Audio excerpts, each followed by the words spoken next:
Okay, so in my defense, to be fair, hi, it's me, Punk Rock, everyone's favorite touring musician, punk rock guinea pig VTuber. To be fair, I don't remember where I was going with that. Oh yeah, I was gonna go live like a few minutes ago, and then I was literally, I think I typed that in chat and I was about to go live, and then I was like, wait, where's my water? Like, I don't know where it is. I have misplaced my water bottle. I have misplaced my bottle of water. Hello, Bob. What's up, should we... Oh, water? I only knew her. Do we... I think we need some music. Guys, I've got like very... Not... Not that I've got like very little planned, but I mean, I don't really. I have... So, hey, here's what... I mean, today's going to be pretty chill. Until we probably get into it, I guess. Because I was like, I think I wanted to start. I realized, look, the thing with like streamers and stuff is you're always told to like play to your strengths. And like, hey, what makes you interesting and unique? What makes you interesting and unique, Punk Brock VT? Well, my job is very interesting, actually. I go on tour with musicians for a lot of time. And there are some interesting stories that come out of that. So I want to try and, you know, content farm. I don't know. I'll also just like, I don't know. Genuinely, there's a part of me that like, my memory's bad. Like my memory's bad. We've talked about this. Yay. Thank you, Boom. The Farmer, truly, egg, hi. Sorry, who did else? Serious, hi. Anyone else? Oh, Izumi, hello. Same with mine. Yeah, I went to the doctors. I mentioned this. I went to the doctors and they were like, and I was like, my memory's pretty bad. And they were like, have you tried eating more fish? And I'm like, I guess. Well, I think they also suggest like I think, you know what? Brain training was like brain training was legit. Eat fives, truly. All right. Fuck, dude, fucking, oh God. Have I streamed since we did like an interview thing on Saturday night? Sorry, I'm trying to like this is again undiagnosed ADHD. I'm just trying to bring some music into the stream because it's a little bit quiet. I always get a little bit self-conscious if it's like completely quiet. Let me try and professional musician Punk Brock VT here.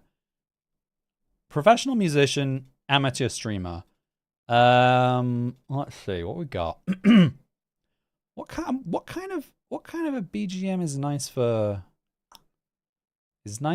talking about stories? What is this? Which one's this? Pain pickle. Hey, do you like my? I decided to bring back the van as well. It's like obviously like, hey, we're telling tour stories. I gotta be in the van, and it's funny because this is so. What we're gonna talk about today is. Oh yeah, this is the classic. This might be loud when I pull it in, so apologies in advance. Turn it down. Meow. There we go. Oh. There we go. There we go. All right. I just want something. I can't bear the silence. Okay. But yeah. Yeah. This. So if you don't know, so my job. I did a whole YouTube video. It's like 10 minutes long or something, which isn't that long. I did a whole YouTube video on like the specifics of my job. This is not OG Van, actually. This is not OG Van.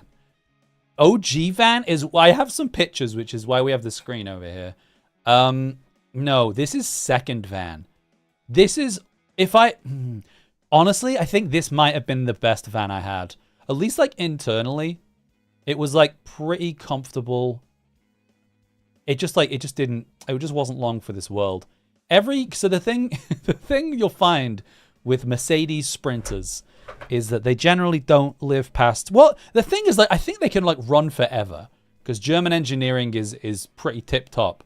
But as we'll learn in this story, the thing that's really, the thing that is really helping my brain is the knowledge that I'm not gonna, I actually, okay, let me take a sip of my tea.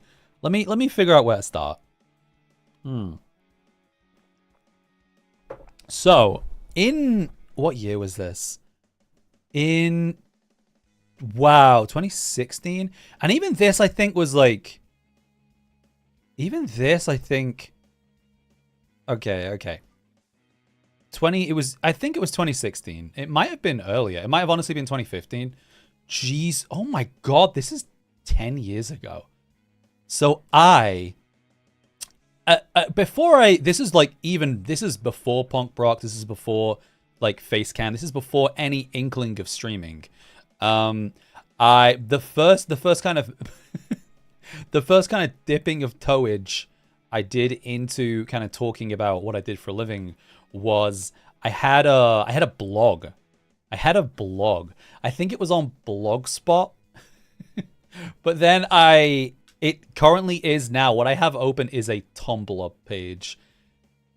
I think I don't log into this Tumblr account, and it even took me a bit of digging to find it. I'm not gonna link it. Because there's definitely some cringe in here.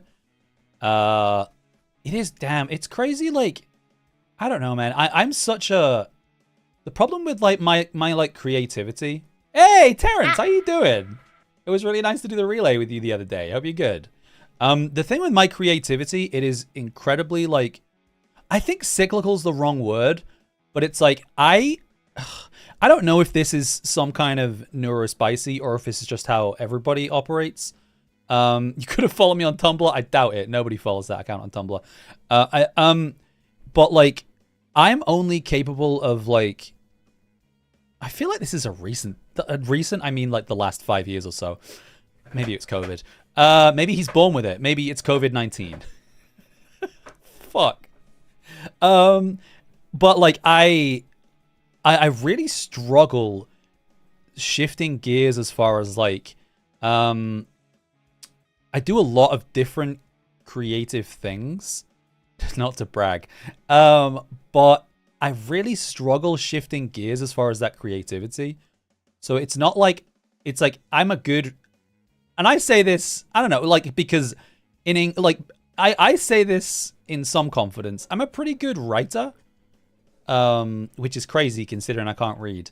Like that was my interest largely throughout school, is like English language and literature. Believe it or not. I don't know how we're getting into this. This was not supposed to be about this. This is supposed to be about my van breaking down. But yeah, I clearly like used to like to write, and I like to write. I feel like I'm a good creative writer, but I can't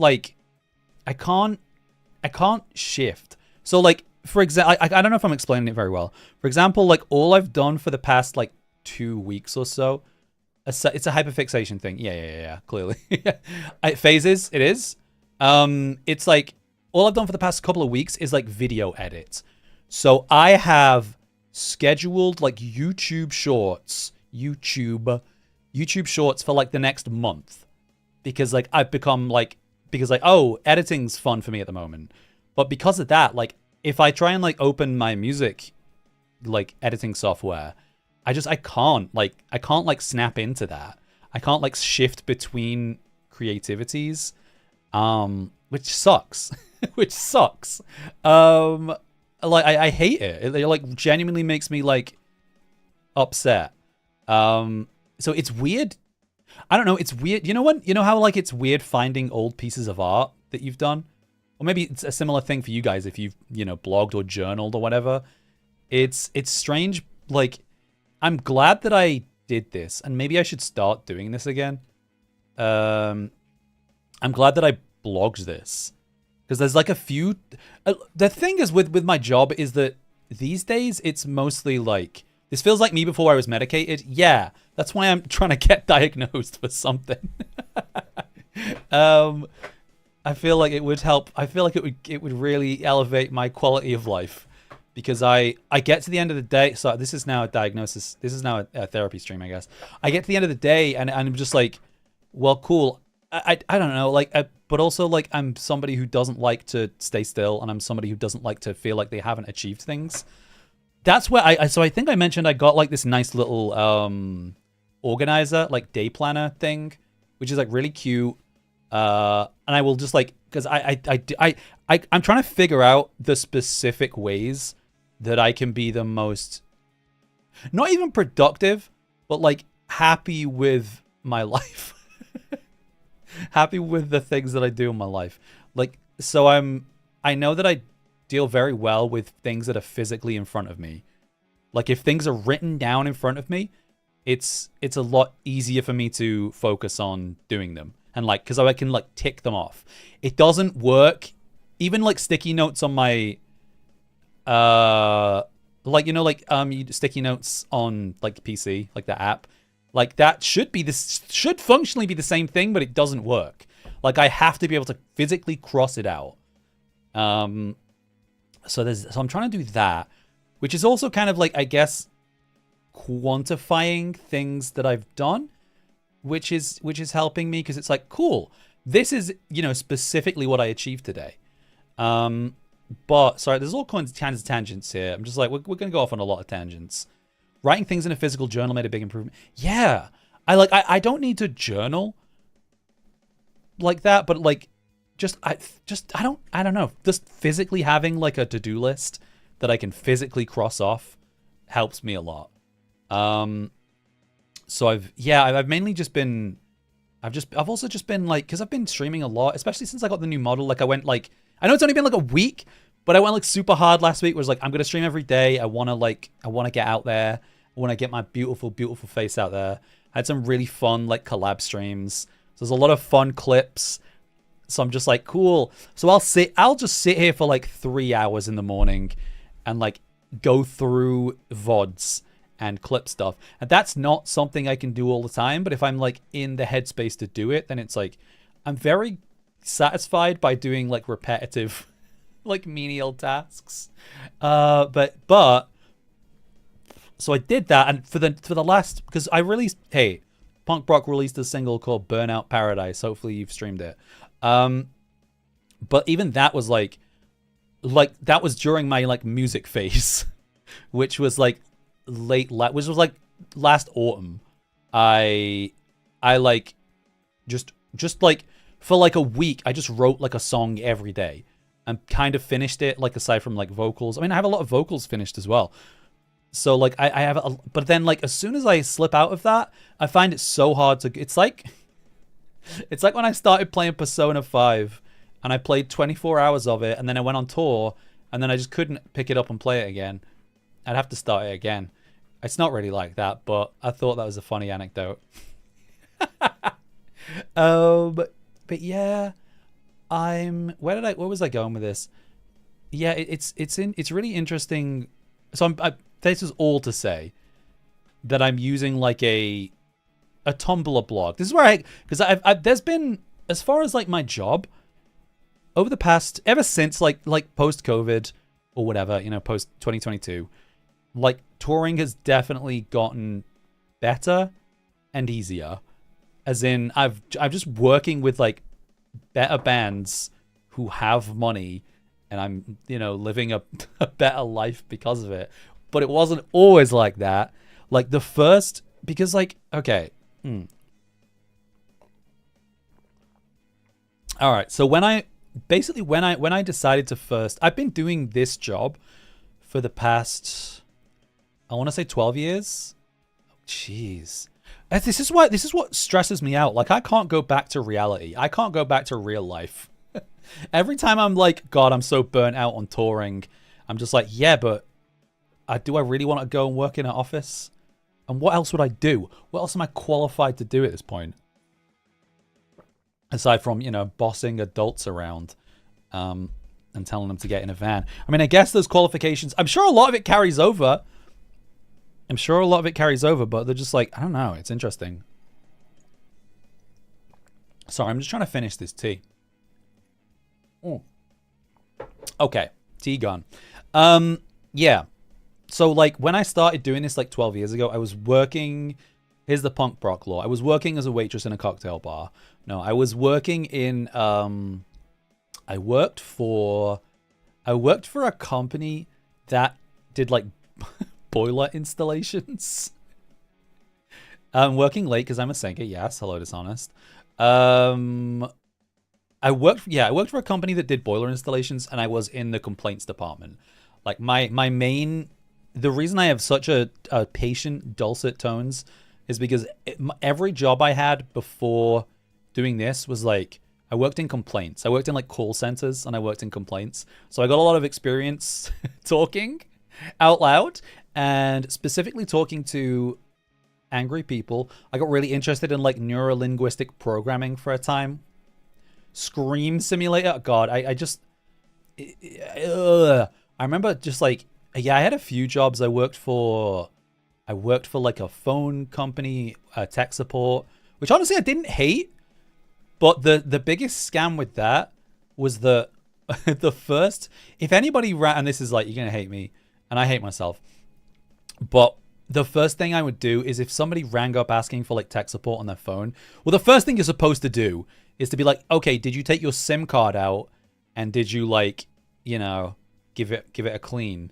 And they're like, oh no. I'm like, well, you're going to have to hang up and do that. And then call us back. That's what half the calls were. But yeah, I did that. I worked for like a bank for a while where I was like shifted into complaints. And then, yeah, I worked for this boiler installation company and I started dealing with the complaints and it was just like, it was fine for the first bit of time, but then, you know, that kind of shit just wears on you really quick. So I tell this like as the really specific point where I was just like, I'm so done with this.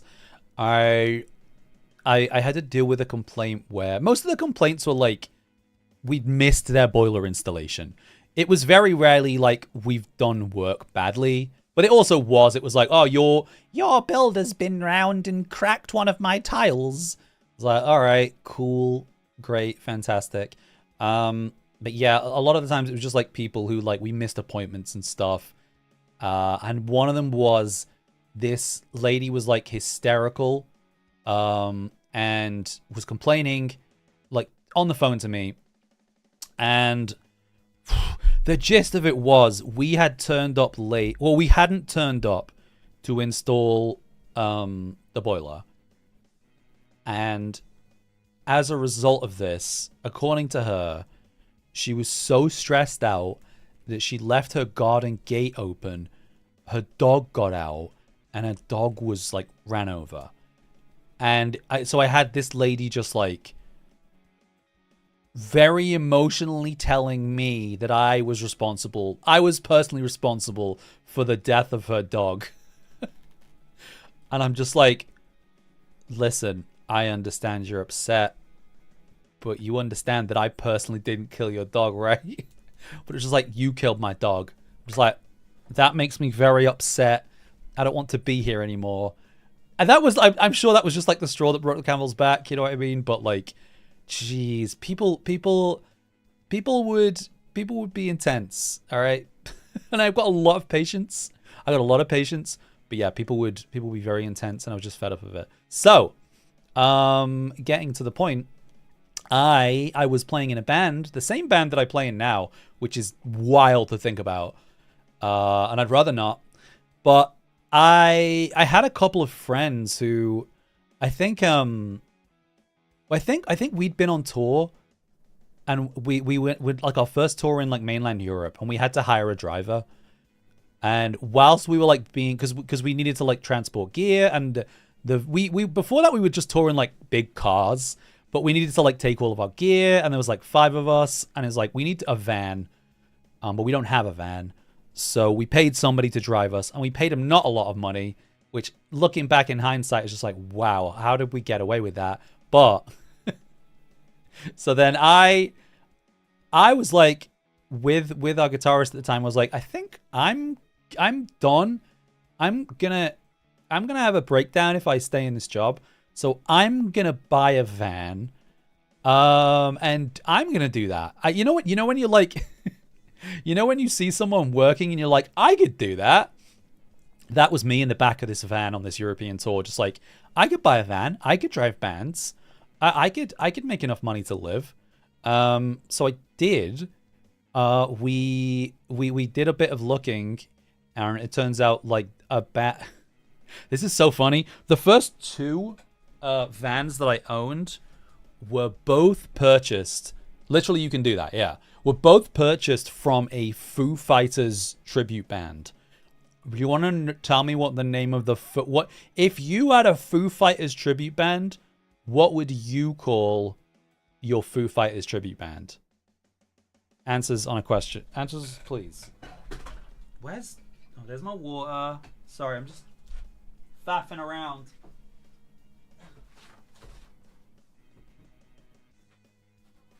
What would you call your Foo Fighters tribute band? Foo Fakers is good, and it is better than the name that these guys had. Foo Fakers is good. Your hero is like, yeah, I get it. You gotta go cheesy. You gotta go punny. Foo Fakers, the Pretenders is good, but that's a band already, isn't it? I think. Anyway, this band were called the Four Fighters.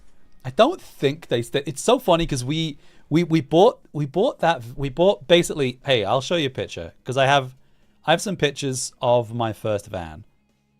Ba-boom. Here it is. Look at that. I prepared something earlier.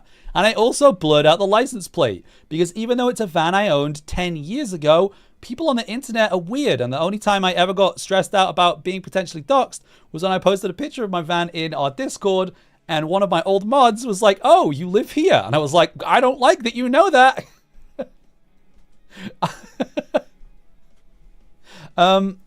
Yeah, we bought this van off Foo Fighters tribute band. And then we kind of became friends with this. We kind of became friends with this Foo Fighters tribute band. It's fucking insane behavior. Yeah, he was a weirdo, but he did give me money. I don't know if anyone was here for that. I don't know if any of my. I don't even know if any of my older mods like Fuzzy will have been. I think Raph obviously, but yeah. Can I just say when you say here, let me, it gives me, come here, let me give you besitos? You know the lore? Yeah, it was, I've always had like a fair few mods. I don't know, because I just like, throwing badges around, I guess. But yeah, this mod in particular was, I don't know. I think he lied a lot. I think he was like a bit of a compulsive liar. But he also, like, he would be, like, very generous. He's the closest I've ever had to a whale. Like, he would be generous with, like, gift subs and bits and stuff. Which was nice. I remember when I used to make money off this. Donald Trump was my bot. But yeah. Anyway, that, if you're wondering why I've blanked out the license plate from this friggin' van that has been dead for 10 years, that's why. Because you could probably still find out. Good thing I'm physically incapable of lying to people I like. That's the bit that says you like is doing a lot of heavy lifting there, serious. Hey, just because I know there's some YouTube Twitch separation, hopefully the chat in the window is legible and you can see Sirius over there in YouTube prison. Diva compulsive liar sort of rich. But yeah, that was one of my old mods. Oh, actually, can I?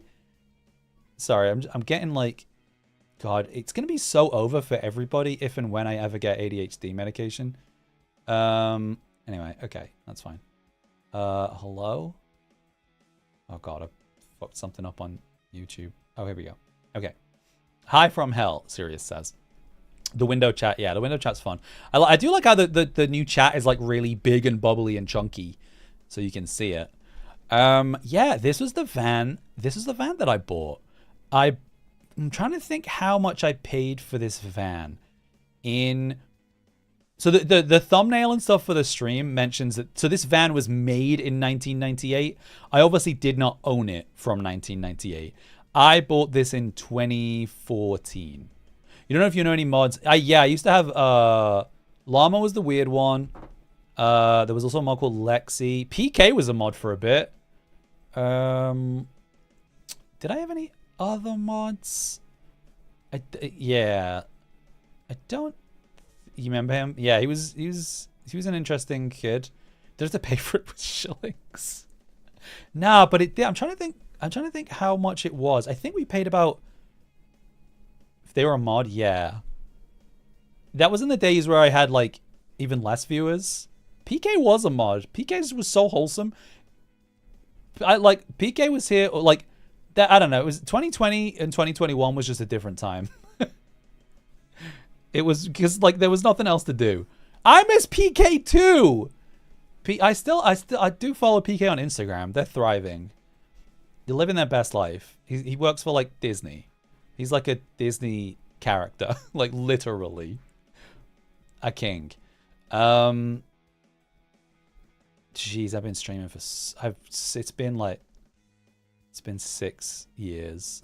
It's been 6 years. It's crazy. Oi, oi, oi. But yeah, anyway, where were we? Oh yeah, this van. So I think we paid like, I want to say somewhere like £1,500 to 1,800 or something like that.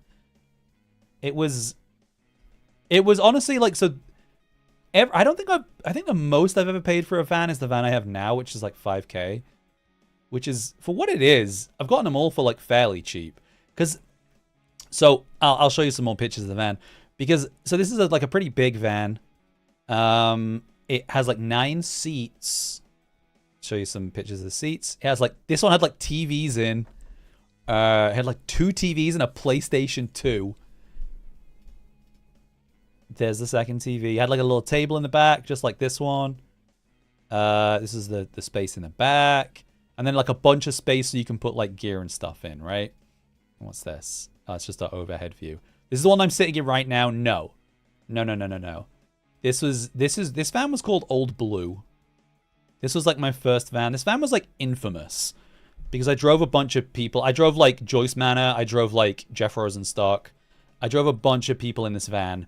And it was like, I drove a band called The Naked and Famous, who were like, who like were so unhappy to be riding in this van. It was the first time I ever cleaned it as well. This must have been like in the year that this must have been like 2018 or something. Like I've had it for a few years. And it was like, I'd never cleaned it because it was just like disgusting. The door didn't close properly. Were they in fact naked and famous? I think they were pretty famous. I think they were like a pretty mainstream, popular-ish band. They were definitely on the downturn because they were in my van. Crisper Crow, will there be a quiz? Yes. Yes, there will be. Don't worry though. I haven't said anything of any factual interest for the past 35 minutes. It's okay. But yeah, the fun. Oh god, I don't have a picture of the other side of this van. There's probably, if I'd have thought, there probably are a bunch of videos of this van. I probably would have been in it though. But the door, like, so it had like a sliding door on the other side, the passenger side, and it just like, it was old. It was like, it wasn't impossible to close, but there was a very, very specific knack to being able to close it that nobody could do except for me. So there would be situations where like there'll be like border crossings in Europe that I would be in this van, and we'd pull up to like, I think it was like just before or maybe just after Croatia joined the EU, and I remember going to like a Croatian border where there's just like a bunch of Croatian guys with like big old guns, and I have to like get out of the driver's side of the van, go like around to the passenger side, open the door for the people in the back, and then like slam it shut, run around and get back in. I don't know. It was crazy. It was, it was annoying, but people loved this van because it was just like, it had so much character because it was so like, it was comfortable. Like it was comfortable like an old person's house, you know? Did it do tunnel or ferry? I feel like back in those days, I don't know if there was, like, honestly, like a combination of both. But like, I feel like tunnel was a lot cheaper back then.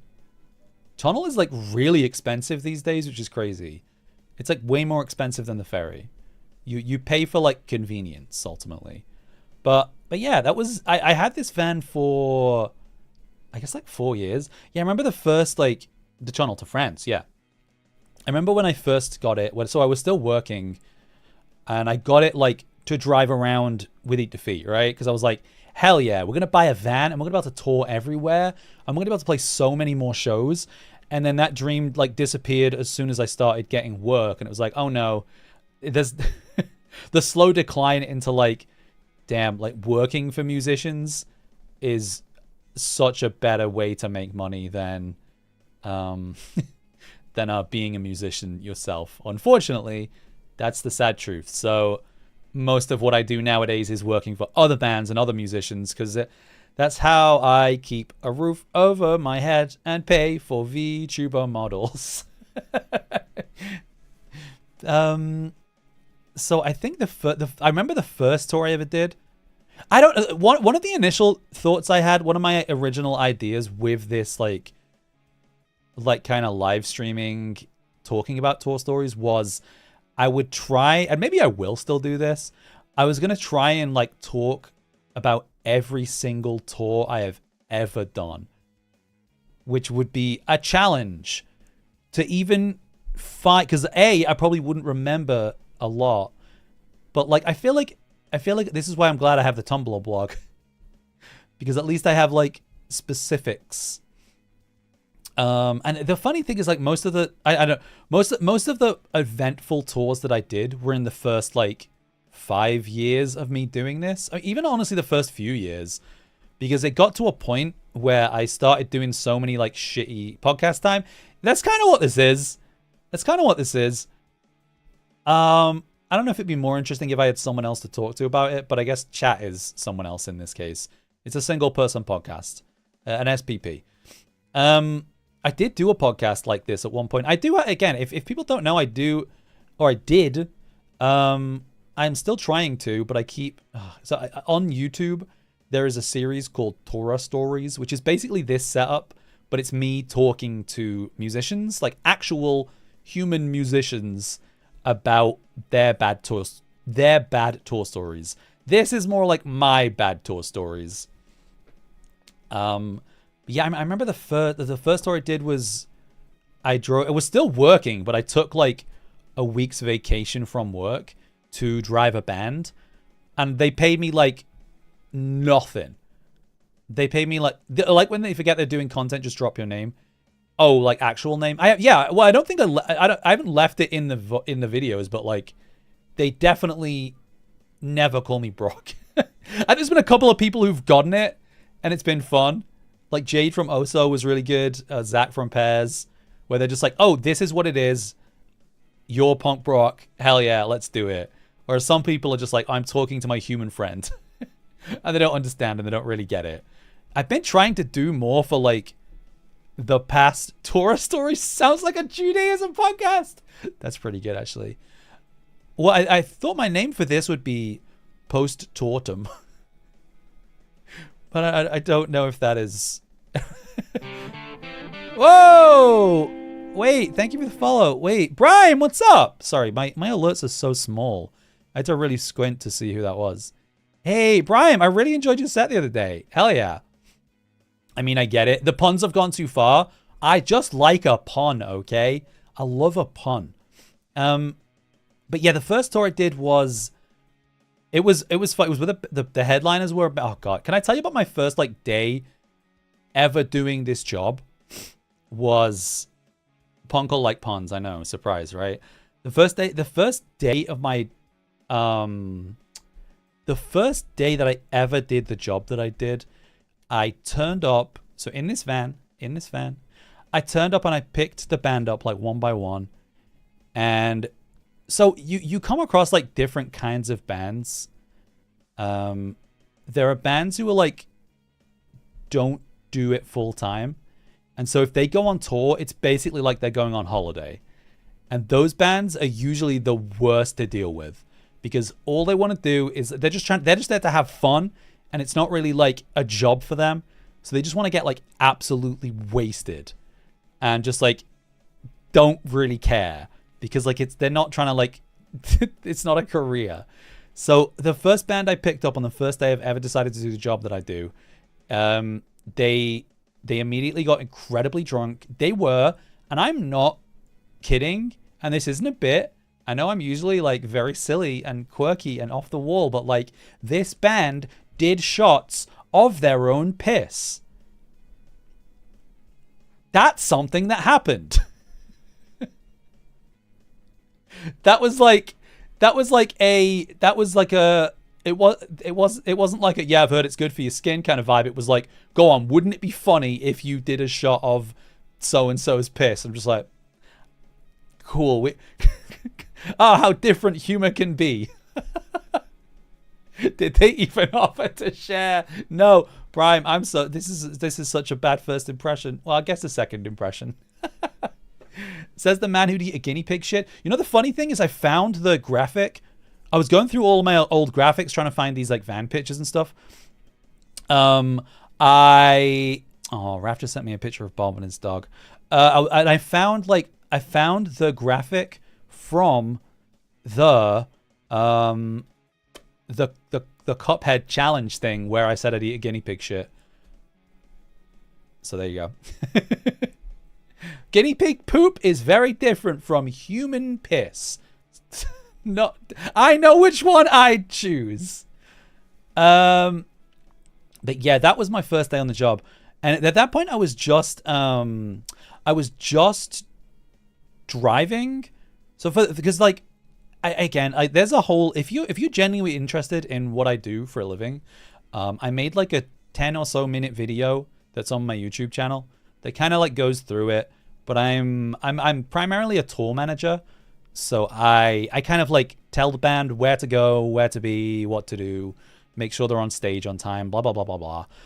But I also do a lot of driving, because over here, like, a lot of Americans will come over here and like won't feel comfortable or confident driving because A, we don't really have automatic vehicles, and B, they don't want to drive on the left side of the road.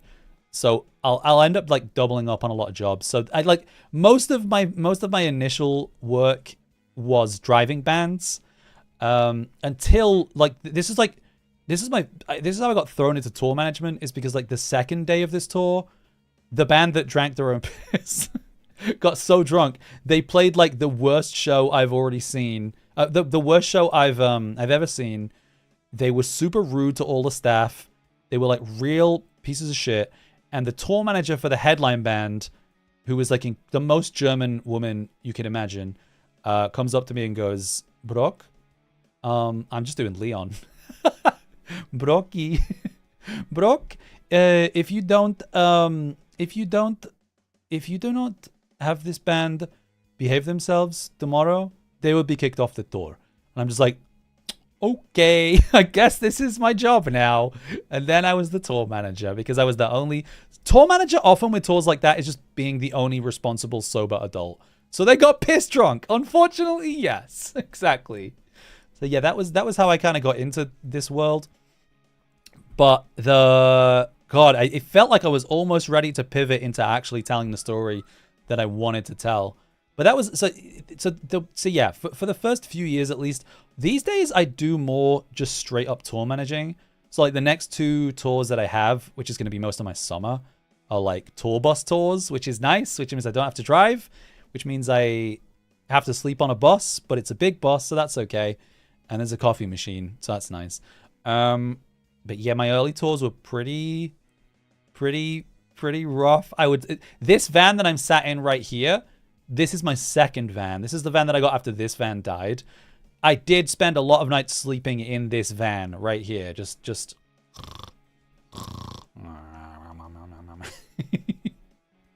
it wasn't very comfortable. But I don't know. There was no budget, you know? There was no budget back in those days. Nowadays, it's pretty good. It's like, oh, I'm EP. I'm gonna get a hotel room and charge it to you, okay? Okay, nice. Bands that I work with have money. Things have changed. Yeah. I think, gosh, do I pivot? Do I start? I'm so bad at this. I lack structure. Yeah, I have this whole blog post. It's crazy.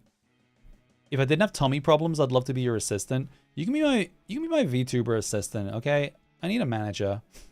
I need somebody to help me with VTubing. I don't need anybody to help me with tour managing. I'm fine with tour managing. So this, I'm trying to think of the exact, so this was, I'm looking at like the blog post. You're certified to drive vans of this size. Is that a specific thing in America? You can drive this with a car license over here. But so this van served me faithfully for, I want to say 4 years. God, there was so much wrong with this van. There was so much wrong with this van. Like, it broke all the time. Yeah, the door wouldn't close. Oh God, I blacked out from my memory. I'm trying to remember like all the things that went wrong with this van. The passenger side window. So hey, who in chat is old enough to remember like manual wind down windows? Because there was it was like a manual window, but like the arm kind of like the mechanism, oh, which way did it break? I think the mechanism that like wound it back up didn't work. So like something broke within the door. Strength builders, truly. Something broke within the door. So the window like fell down, and to put the window back up, you had to like take the door panel off, lift the window physically, and then kind of like move the arm up physically and like jam it back in. You had it in your first car. Yeah, it's so funny because I've been going through all these old photo albums, and I found like pictures of all my other cars as well. Damn, I had a few cars. I haven't owned a car in 10 years. Like, I've only owned vans. Because it's just like, I don't know why I'd want to own it. Because why would I want to own a car when I can own a van? Well, to get in overhyped car parks, janky ass winders. Yeah. It was so rough. But like, I adored this van. I kept like there's a Hard Time. If you don't know what the Hard Times is, it's like a kind of it's like an Onion style parody news website, but it kind of specifically for like the punk scene and stuff. I don't know, it's funny. And there's one of the Hard Times articles that's like it's like band spends more on van repair than van actually cost, and that is just how free. Oh, why own a house when you can own a van? Exactly. That is the one thing I fall back on, is like, yeah, if we got made homeless, we could comfortably live in our van. I'd have to get rid of everything that I own, which would suck. But how frequently do you get asked to move furniture? Not as much as I did, but I definitely did. It's been a few years since I've had to help somebody move house, but yeah. These days, I'm like, God, this goes back to the stream with Leon the other day, where we were talking about the "Am I the asshole?" question, where people are like expected to do work for free. Because like, this is my job. So when people ask me to like move stuff and help pick up a bunch of people, whatever, it's like, okay, cool, like I'll do it, but you gotta make it worth my while. You gotta wet my beak. You gotta wet old Brock's beak, you know? I'm not greedy. I'm not a greedy man. But yeah, the one of the really bad things about this van, there was like a sunroof in the center of the back of the van, and ever since I got it, it leaked if it rained too much. If it rained too much, like the sunroof would leak. It sucked. I remember having like Joyce Manor in my van, who were like, at that point, were like the biggest, might still be one of the bigger bands that I've driven, but like, I was like, luckily they were very chill, and they've kind of always been very chill. But I drove this band who are a fairly big like punk band. I know like a lot of people might not be aware of who they are, but they're like fairly big in terms of the punk scene, and probably shouldn't have been touring in a van like this. But I got asked to do it, and I was like, hell yeah, great guys. They did play Coachella. They did. But yeah, the van, it leaked. It was like, it was dirty. It broke all the time. Like the window was fucked, but like the door didn't close. But like, I loved this van. I just like adored this van, and everybody who like toured in this van loved it. Like it was very charming. It had like a lot of character. And it was like blue as well, which I think is like pretty unusual for a van like this. Every van I've owned since this has just been plain old white, which doesn't lend itself to as cute of names, because it's like old white. Old white, I feel like, has specific connotations that old blue doesn't. So the year was 2018. And I know this. I know the exact date that it broke down because it is the last post on my Tumblr blog. Because I guess I'd started the blog beforehand. There's a couple of like really rough tours that I did before this one. This isn't even really a full tour. What I'm going to talk about for the Van in Parliament, what I'm going to talk about is like, it literally happened over the space of like 3 days or so. But it was like the longest 3 days of my entire life. Because the Tumblr blog, it only covers like the first day of all this happening, which is so interesting because I'm reading it and it's like, it talks about how my van broke down and what the context was, but then it doesn't talk about what happened after that. And what happened after that was very irritating. And it's like, anyone who knows me, like, I don't get like genuinely mad. I can get like stressed and I can get upset, but it's very rare that I will get like actually like angry and upset. But like I can pinpoint a couple of specific times it's happened, and one of them was here. One of them was here. So this was a tour. Should I just like name names at this point? Does nobody gives a fuck? Nobody's heard of any of these bands. Should I? Or is that... It's been like 8 years. Is this the guy who said he couldn't fix it but couldn't for hours? No, this is like 10 years. This is like 8 years ago. That was like eight weeks ago. So bad things do still happen to me. It's just, thankfully, I have like a lot more resources to deal with them. Namely money.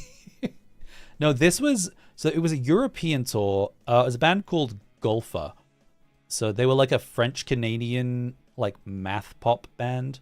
And it's just like, the funny thing thinking about these tours is that to provide a van and to drive and often like TM and like sell merch, I was paid like fucking nothing. Like, I mean, I just want you to keep in mind during all this that I made like, I think I was charging like £100 a day, which sounds like which doesn't sound like a bad day rate, but when you consider that I'm like, I don't even know if it was £100 a day at this point.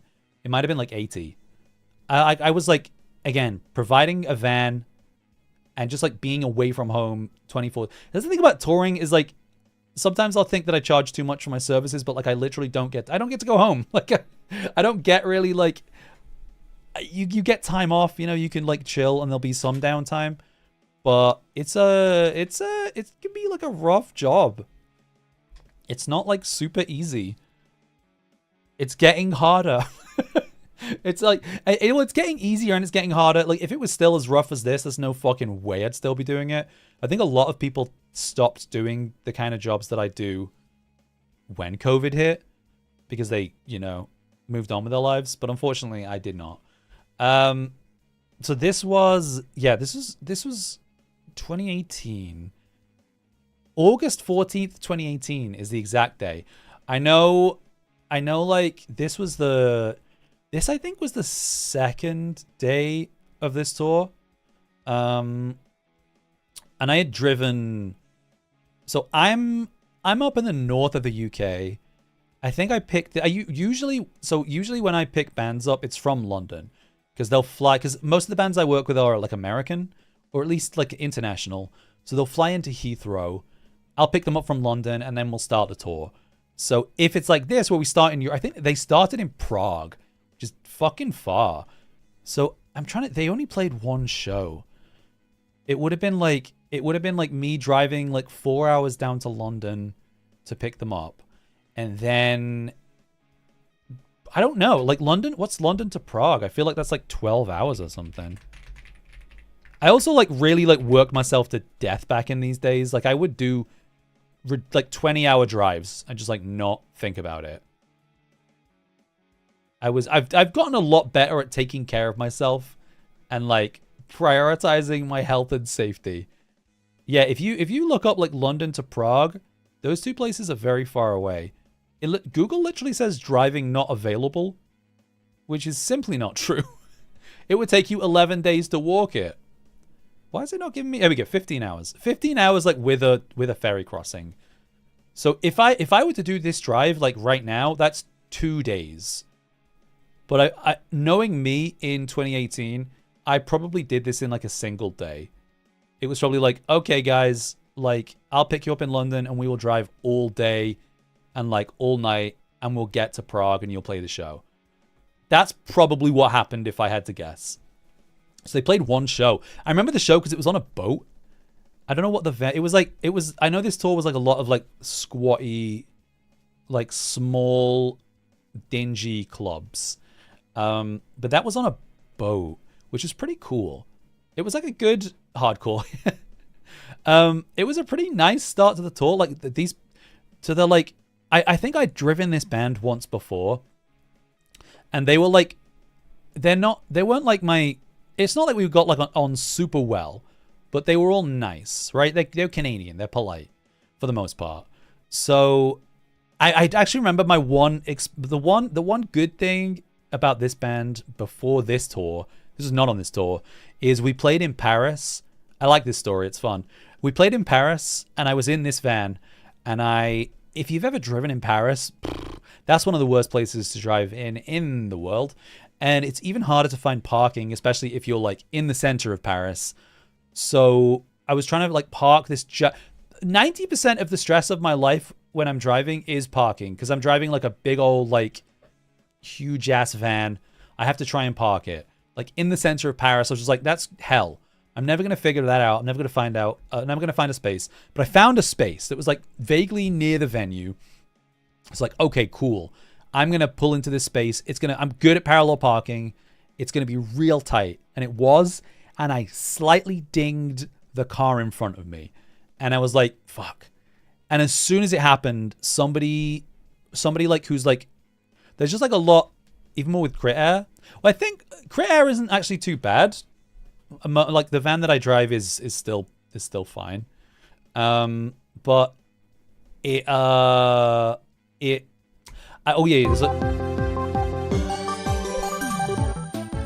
the stream has been raided. Viewers, please join us in a moment of silence for the sanity of those who were unfortunate enough to be a part of the incoming raid. We hope you respect their streamer in this trying time and send all of your thoughts, prayers, and follows to their channels. To our dearly departed streamer, we understand the importance of raiding and running, so please don't feel obligated to comment. Incoming raiders, all that we ask is you don't make fun of my accent, or the fact that I can't read, or how I have the singing voice of an angel, or how I'm so darn cute. Don't forget to hit that follow button and get comfortable. Mods, please close the door behind them. Hi, Leon. Leon, how you doing? How was the rest of your stream? Did you make use of the asset that I provided for you? Hopefully you did. Were you playing Final Fantasy 14? Why is it that whenever like you be cooking din din? Okay, yeah, Leon, please raid and run. Love you. Have a good evening. Me and Leon are cooking. Me and Leon are cooking something at the moment. All right. You guys aren't ready. That's what I've been doing today. I think that's the ADHD, right? Because I started to, hey, Raiders, welcome in. I'm Punk Brock. Most of you probably know who I am already, and I've already left. I'm a part of Vitamini with Leon. Leon is incredible. If anyone is in my stream and doesn't already follow Leon, please follow Leon. They're the best. But welcome in. So what I'm doing today, you can see I'm back in the back of my van, and I'm not on hotel Wi-Fi this time. I feel like the first experience a lot of Vita Mini had of the back of my van was hotel Wi-Fi. Gambate. I'm not on hotel Wi-Fi, okay? I'm at home. I'm basically, so if just long story short, my pitch to you why you should stay in this stream if you're considering leaving. For a living, I am a tour manager, and I also do driving for like touring bands. So I travel a lot and I get to hang out with a lot of cool people, and I have a lot of fun stories. And that's kind of what today is. I'm regaling chat with the time that this van, this blue guy over here, which is the first van I ever owned, it died. And it died in Germany. Germany mentioned. It died in Germany, spoilers. But yeah, Leon, please have a good night. I hope you're cooking up something good. And I hope you will share with chat. The hotel Wi-Fi. I know, right? Whoa, we're on. I'm just like looking out the window as well. We're on like a hill. Am I? It's so confusing because VTuber models are like mirrored. I wonder if I can unmirror it. How do I look out the window? This? It died in Germany. Almost. Yeah. The problem. Oh, we'll get to it. There are very specific problems with, and this is coming from a lifetime of uncle experience. There are very specific problems with breaking down in most European countries. Germany, the problem with breaking down in Germany usually is that Germans, what's the best way to phrase this? Germans have like a higher standard than a lot of the rest of Europe. No. It's not like it's a bad thing, but it's like, we'll get to it. Because I think it might be the primary reason that my van died. Germans, basically, hey, spoilers, Germans won't try and fix things if they don't think it's worth it. Or they'll like, yeah. There's a very much like, I think Germany even has something where like, correct me if I'm wrong, I might be wrong, where they have like pretty good like government program. I don't know, good is the right word. They have like a lot of government programs where they will like actively encourage you to get new vehicles. So they'll like give you like money for your old vehicle to try and make you get a new one. So like that was one thing, like Germans did not like seeing my old 20-year ass van driving around. It was an affront to their, because it's a Mercedes, it's a German van. They're like, oh no, we are responsible for this. How can you be keeping this zombified van alive? Please put it out of its misery. Spoilers. Spoilers, but that's where this is heading. Yeah. Oh my. Hey, chat. I'm gonna run a quick couple minutes of ads. Because I have to, and I'm sorry. I'll still be here. I'm not going anywhere. I don't gotta piss. I'm just gonna take a little sippy. I'm gonna run some ads. I was playing with this. It's funny. I have all these like little HoloLive kind of get that coin. It's not even that. It's I'll get that like 4 pence a year or something. It's more that if I don't run the ads, then people who try and join the stream will like immediately get hit with an ad. And I feel like if that's me, I pretty much instinctively just click away from the stream. So that's why we run ads every hour, in case you were wondering. I think I mentioned it before. It's boring. But yeah, I'm playing with this like little HoloLive figure, and its head separated from its body. And I don't know where its body went. And I've been like looking around my room. So I've got to like disable the lean physics or something on my model. It's so crazy.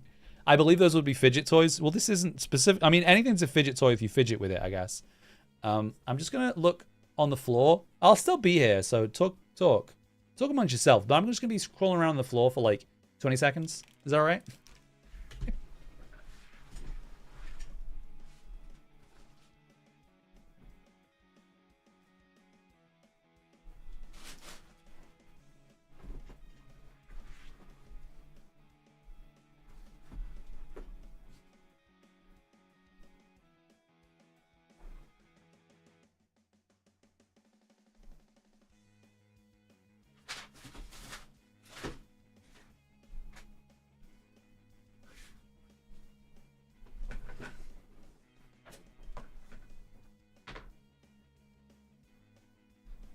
Guys, this sucks. I can't find it.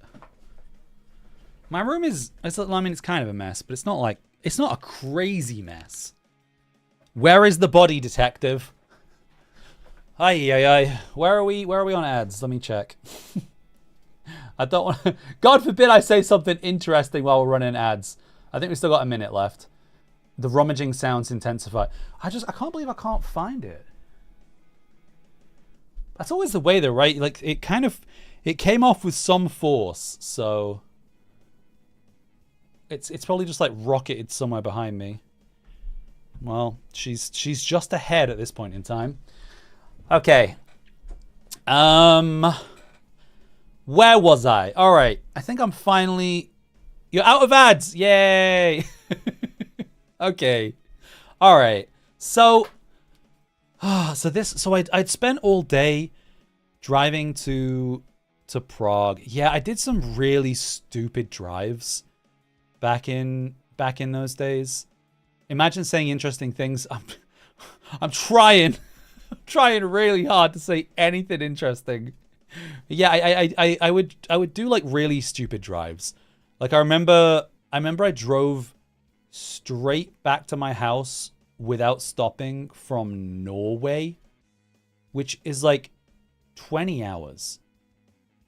And it's yeah, like this one's worse. This might be the worst one as far as driving. We'll get there.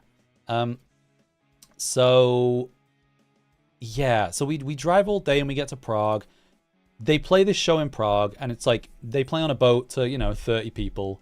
It is what it is. I don't remember where we slept. If I had to guess, I probably slept in the van. So I probably was not getting a good night's sleep. Either the van or like somebody's like living room floor.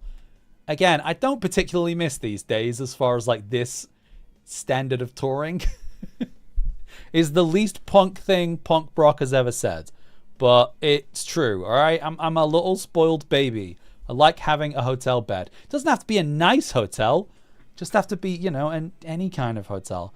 But yeah, then we did Prague so Prague to Berlin is not that crazy. What is Prague to Berlin? That's only, I feel like that's like half a day or something. Prague to Berlin. Yeah, it's like 4 hours. It's a 4-hour drive. It is like 347 kilometers. What is that in miles? Like 280, 300 miles. So like a 4-hour drive, not like a big drive. And I'm trying to remember exactly. God, if I'd like done a bit more research, I probably could have pinned down exactly where we broke down, because it was quite close to. It was quite close to Berlin. The show that they were supposed to play was in Berlin. I can read directly from the blog actually. It's around 3 p.m. It's apparently. Should I just read this? I'll just read this. I'll read this and I'll kind of like I'll chime in. So it's around 3 p.m. local time, and it's another horrendously warm day in Germany. We set off around 11 a.m. from Prague, and we're about an hour and a half from our destination of Berlin. I wonder where that would have put us. Hour and a half away from Berlin. So you were definitely in Germany. We're a little bit in the middle of nowhere, as I recall. Because if you look at a map, there's not a lot between Prague and Berlin as far as like cities. I guess there's Dresden. But I'm sure we were probably like halfway between. We were probably like halfway between Berlin and Dresden. Like not a lot as far as like major cities. Okay, yeah. So the engine starts making a nasty knocking noise that it most definitely doesn't always make. Which is, I couldn't even remember what the noise is. Because here's the fuck thing about all this is like the van has an issue. I don't think I ever got like an official diagnosis of what went wrong with it. Just that it was kind of fucked. Let me look up engine knocking sound. Engine knocking sound. What does engine knock mean? I'm not watching a video. Wait, oh, there's literally something called engine knock? I don't think this is what it was. Right, so yeah, I remember this. So the engine starts making this like horrible loud knocking noise. So I'm like, oh no. Because this is always the worst thing about breaking down in Europe. Especially in like even 2018 was rougher for breaking down in Europe, because like Google Translate existed, but it definitely wasn't anywhere near on the level of what we have now.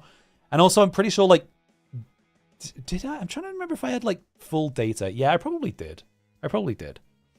But as far as like communication, it's hard. It's just hard breaking down in a country where you don't fully understand like everything that happens there. Like if I break down in the UK, I know kind of like what I would have to do. Because it's like, okay, well, I know that garages generally open like, 8 a.m. till 6. I know like what the chains are if I just need to get like a tire replaced or something like that. If you break down in like a completely different country, it's like you don't kind of have that specific country knowledge, and it can be a bit trickier. I do have like, and I have had for like as long as I've been driving vans, I have like pretty good European breakdown cover. So if something happens to the van in Europe, I can ring my breakdown and they'll pretty much like sort me out whatever. I have like it says here, okay. Shake, I guess I'll keep reading. I'm trying to just like not directly read. Yeah, so I have to ring. It's good because I ring like I think it's a contact center in France full of people who speak English, and then they will deal with like local garages and stuff in their like native language, and they'll kind of do all the translation work for me. It's a good system generally for the whole. So they basically contact the local German like breakdown firms, and then someone comes out to look at my van. So usually like a I don't know, like like a disheveled German man who just like doesn't look very happy to be looking at this 20-year-old van will turn up. Yeah, I think what I have here is that he thinks it's the fuel injectors. And I think that's kind of what it's basically something to do with the engine, but it's I don't know. This has happened like 10 years ago. I still couldn't tell you exactly what went wrong with the van. But what happens is we're at, I think, like we pull over at a rest stop. So we have to like they turn up with a like a truck or like a lorry. They basically tow the van, which is always scary. And I'm reading this now and I don't super understand what happened. Because there were seven people on this tour. There was me, and there was like 6 other people. And 4 of us went to the garage with the van, and 3 of us had to stay at the rest stop. And I don't super understand why. It might be because we couldn't ride. Yeah, it probably was. Usually when that happens, dishonest, I have no idea. I genuinely couldn't tell you. Because they never really figured it out. We'll get there. I think what it was is we had to ride in like the tow truck. So I guess they only had space for 4 people in this tow truck because they wouldn't let anybody ride in the van because it was being towed. I guess that's a legal thing. So 3 of them have to stay at like this rest stop. But we're like, okay, hopefully this is like, I have no idea at this point. I have no idea. Like, it's fuel injectors. If anyone ever says that, it's like, oh, it's like something specific. It's like, okay, so it's something that can be repaired with getting taken to a garage. I think it was still early-ish. Well, it was like 3 p.m. actually, which is like, breakdowns always happen like late in the day, which sucks because it's like, fuck. If you break down at like 9 a.m., you're going to have such a better time than if you break down at like 3, 4 p.m. Because that's like, you're generally not getting fixed that same day. So we get taken to like, again, this is where like I wonder if I'd have broken down. Ketamayo, what's up? Thank you for the 6-9 bits. Hell yeah. So if I broke down in specific if I broke down in England, I feel like the van would have gotten fixed. Germany's like, I think because it was like a German van and it got taken to like an official Mercedes garage. They were like disgusted by the sight of this van. By the sight of this 20-year-old van, like the corpse of a van, the zombified Mercedes Sprinter. Like that, I'd had so much like welding work done on it to hold it together. Like, it's just been repaired. It's broken and been repaired so many times over. But they're just like not specific about like what is going on. So I will continue to read from my critically acclaimed blog. The funny thing is, okay, so I did write this blog. I did become like a minor celebrity specifically within like the UK touring, like, you know, like van driver community, because it was like a pretty funny, entertaining blog. Zoni, hi! And people passed it around. I remember like my sister met somebody and she was like, she got talking to them and they told her like that they worked in like a similar field than I do.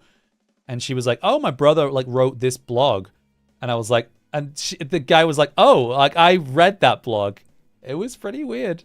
But yeah, I will continue. Suzu, hi! Suzu, I hope you're good. I hope you're good. I hope you're good. I hope you're good. I'm gonna just read the next paragraph directly from the blog. I'm initially terrified as our breakdown friend is discussing the issue with a very stern-looking gentleman at the Mercedes garage, as I feel like this man has no interest in this disheveled, pasty Englishman, especially not as they're due to close in 30 minutes. My worries subside as he eventually addresses me and cheerfully offers me a coffee and asks me to sit down. It was like, this guy was about to like put a death sentence on my van in hindsight. He tells me they will examine the van tomorrow morning, and then if it's the fuel injector, they'll need to order the part and complete the repairs Wednesday. So it must have been Monday. We need to be in Wiesbaden tomorrow, and then Dendermonde Wednesday. So that's not ideal. All these places are very far apart.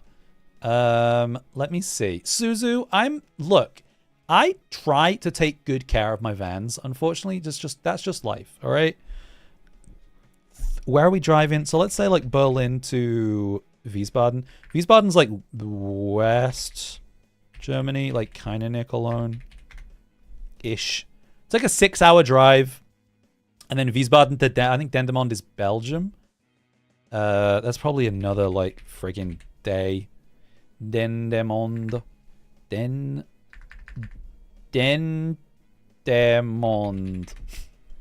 That's like another 4 or 5 hours, right? So this is like it's quite a lot of mileage that I need to cover. But like I said, my breakdown cover is pretty good. So it's like the cover I have is for like, it's always interesting. The breakdown cover I have is for like camping, like camper vans, because it's the only kind of like level of cover I could get, because I drive like a big vehicle and I transport like a lot of people. So usually they will be able to provide me with a vehicle that will have enough seats, but like not enough space, because when I'm driving a van, I have like X amount of passengers, but I also have like a lot of gear, like, you know, like a friggin' drum kit and like guitar amps and like merchandise. So I basically, like, this has happened a few times, where I will ring them and I'll be like, hey, yeah, I need, because they'll sort me like a replacement vehicle. I'll be like, I need a replacement vehicle. And they're like, okay, how many people do you have with you? And it's like, well, I have 7 people. And they're like, ooh, okay, oof. So like, okay, well, we can sort you, like, what do you call them in America? It's what are the soccer mom cars, like minivans, where it's like, technically there's 7 seats in there, but it's like 2 of the seats are probably like in the trunk. So there's like no space for equipment. And it's like, we have like 7 people. Everybody has like, you know, suitcases, and we have a bunch of merch, and we have like one of the, I was actually driving a band and like a solo musician, and she played like a keyboard. Keyboards are pretty big. Well, they can be. The one we had was. So yeah, it's rough out here. So we're basically, the plan at this point is they will, I think the plan at this point still is that they will arrange for a vehicle to be dropped off to us, and we can still make the show, which is like in hindsight, it's an absolute pipe dream. So yeah, again, to recap, the van is broken down. We're like an hour and 30 minutes away from Berlin, which is where the show is supposed to be that night. It's like 5 p.m. at this point. The garage can't fix the van because even if they don't have time to look at it because they're closing, and even if they could, they probably have to order parts. Blah blah blah blah blah. So like we just don't have a van right now, but I can have a vehicle. So theoretically, we can make this show. This I think this right here might be the only time in my entire time of doing this that I have like had to have a band cancel a show because of something that was, within my remit. Spoilers.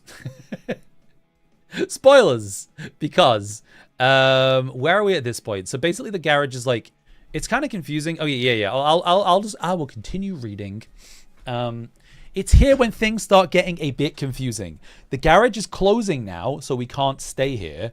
However, we need to transfer instruments from the van to the new hire car, so we need to be able to get in the van.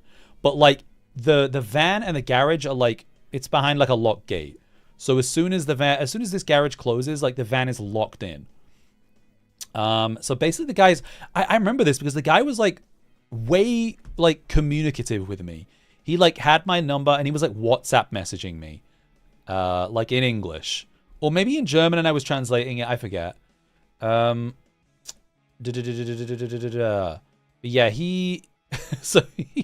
God, yeah. We're like in a remote part of Germany. Like we're not in like a city. We're kind of in the middle of nowhere a little bit. So our options are really limited.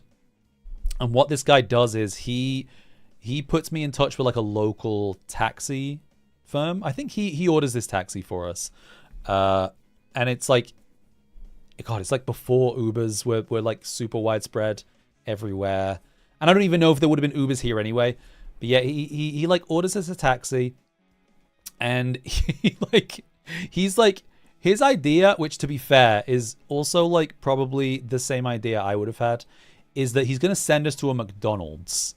He's like, okay, the only thing anywhere nearby is a McDonald's. So you guys get in a taxi, go to the McDonald's and wait there, and then we're gonna have like a hire car delivered to you, and then you'll be able to like pick up the other people because there's still like 3 people sat like at a rest stop across town. We're like in 2 halves at this point. And so yeah, this is what happens. We get taken to McDonald's in the middle of nowhere in Germany, and we're just like waiting. I'm waiting for like anything to happen. This is where it starts getting like annoying.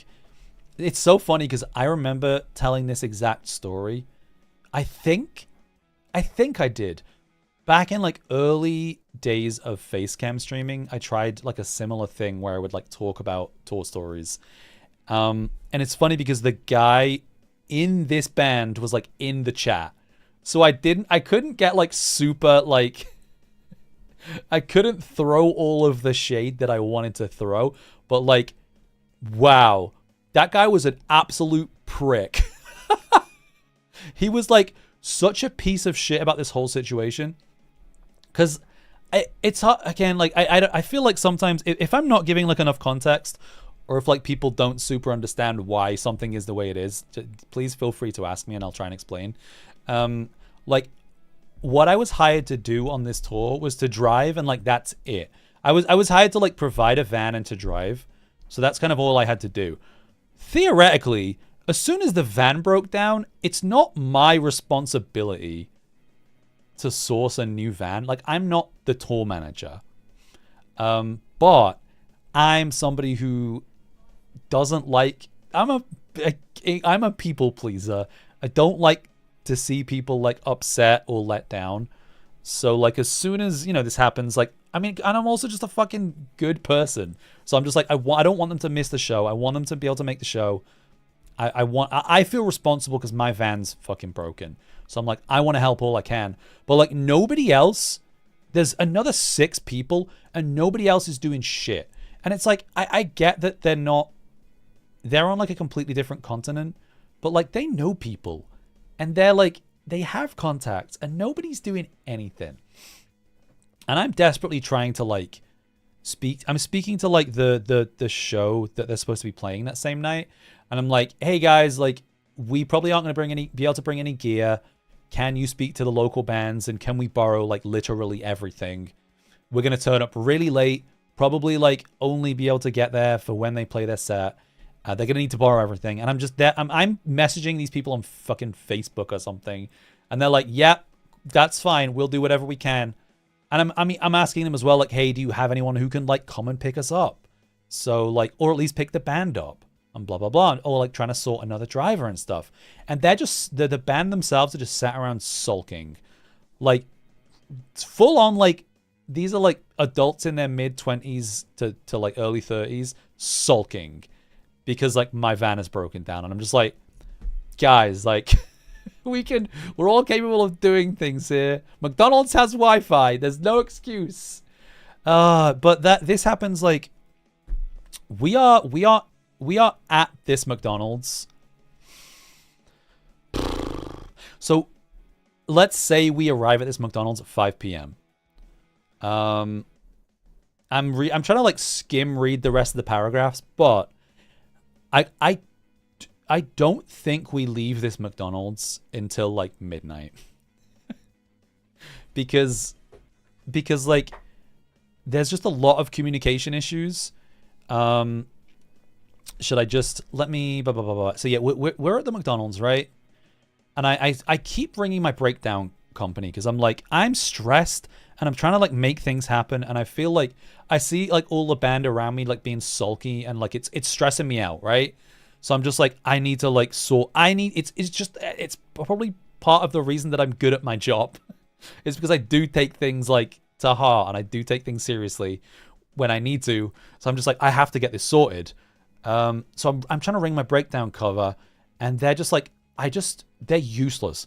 I keep speaking to different people. They keep passing me around, and eventually they're like, oh, no car has been hired for you. And like, a car will not come to you tonight. Like, we won't be able to get a car delivered to you. You will have to make it somewhere to pick up a car. Like, there's no way a car comes to you. So I'm like, oh. So now I'm like, okay, well, we're definitely not making this show tonight. We're not going to Berlin. And they're just sulking. And they're just like, but all my friends are in Berlin. And like, I really want to go to Berlin. It's like, well, fuck you. Like, fucking speak to somebody. Pick up the phone.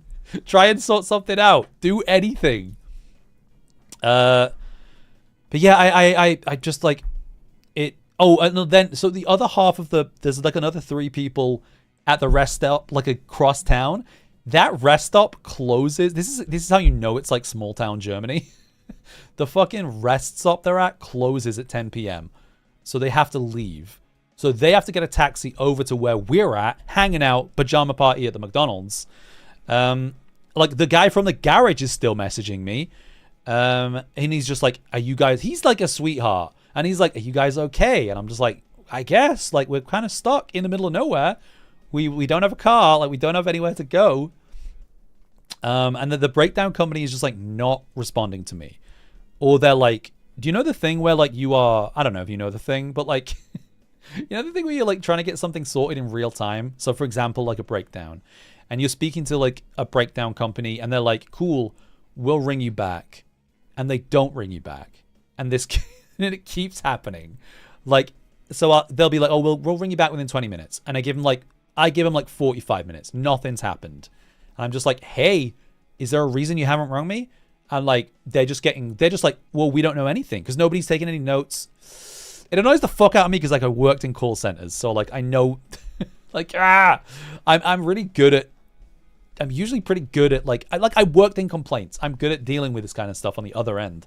So it annoys me when I'm given like bad customer service. That's like one of the, even to this day, even dealing with like artists on VGen, I'm just like, how have you not managed my expectations? Why don't you have any customer service skills?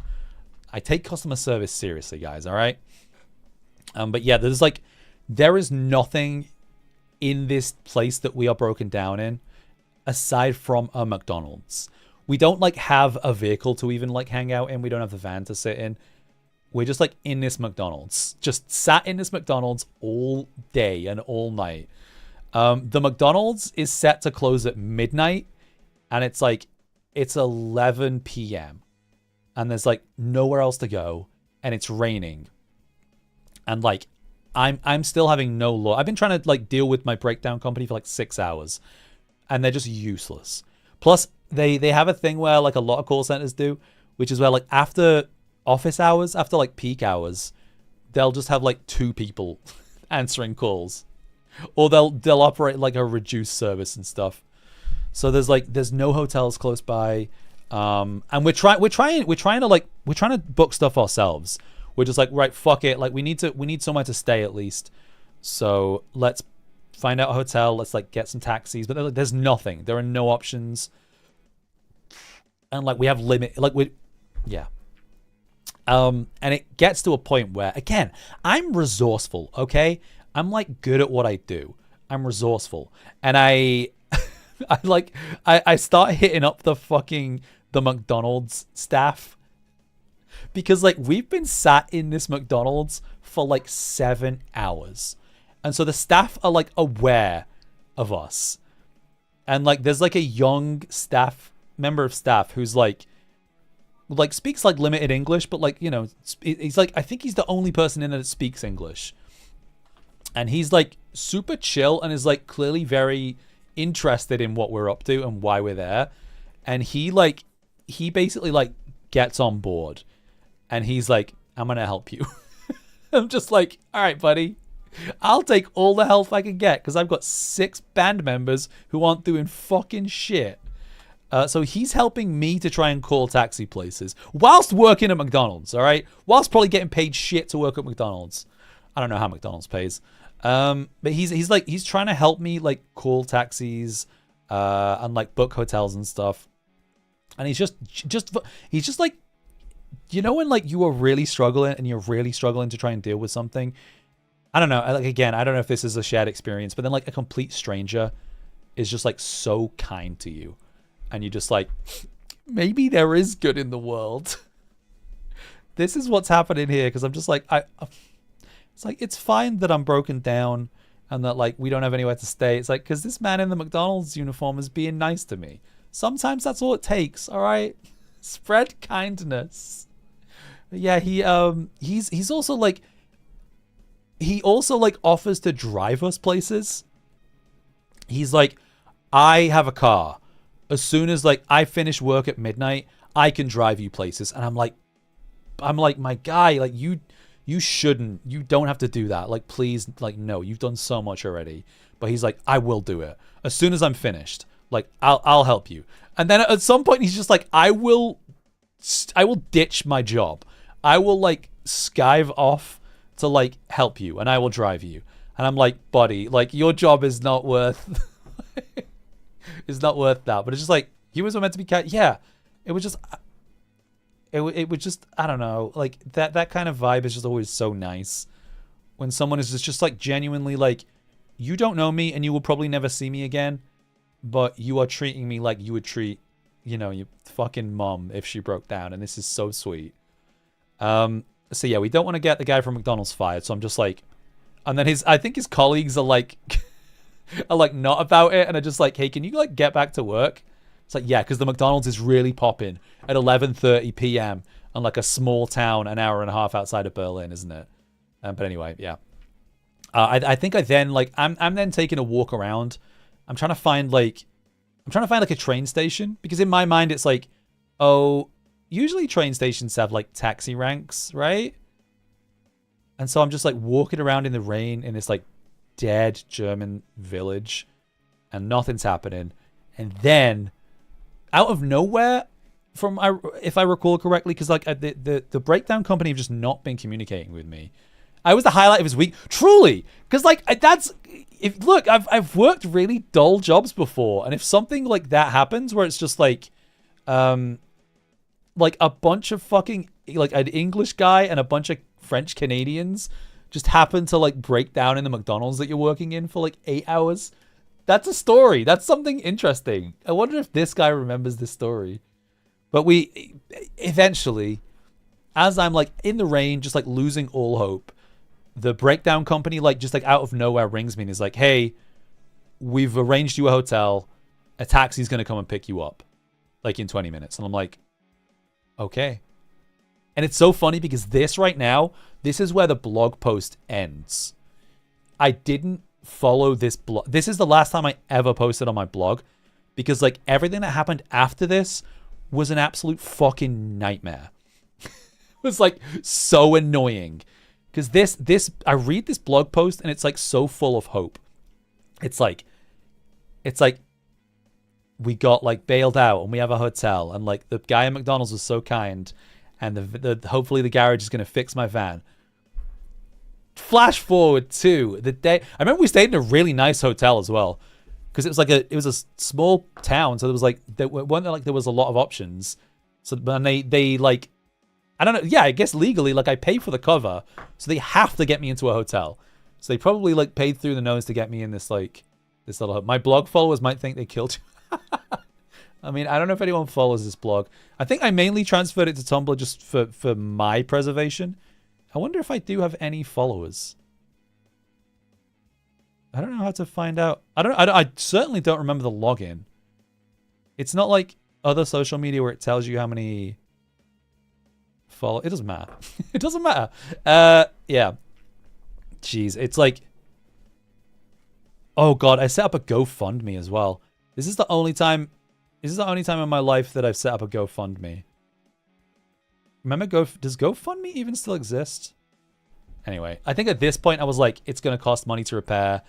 I'm poor. This band are paying me like absolutely nothing. Please help me fix my van so I can continue living. But we wake up the next day and I remember what it was.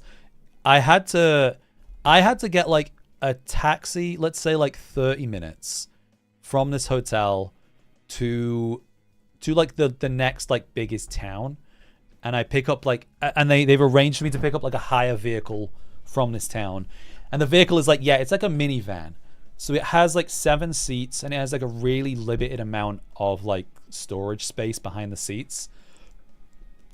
So it takes me like it's a mission for me to get there, but I pick it up and I'm like, okay, I have like a 7-seater like car. It's like this is not a great situation, but like we have transportation. We're like able to make it to the shows. And I'm like I'm very anxious and I'm very like in my head. So I'm already like forward planning. I'm already running like worst case scenarios in my brain. So I'm like, okay, the worst case scenario here is the van can't be fixed. And so here's the timeline. God, I wish I'd found the tour flyer. Let me have a really quick Google. Let me have a really quick Google. I might be able to find the flyer. No. Oh, is this it? No.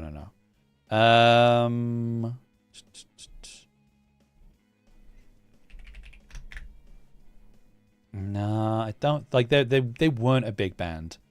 It was like a small tour. I feel like it'd be one of those things if I spent 10 minutes scrolling through photos on Facebook, I can probably find it. And wouldn't you know it, I'm already scrolling through this band's Facebook. Wait.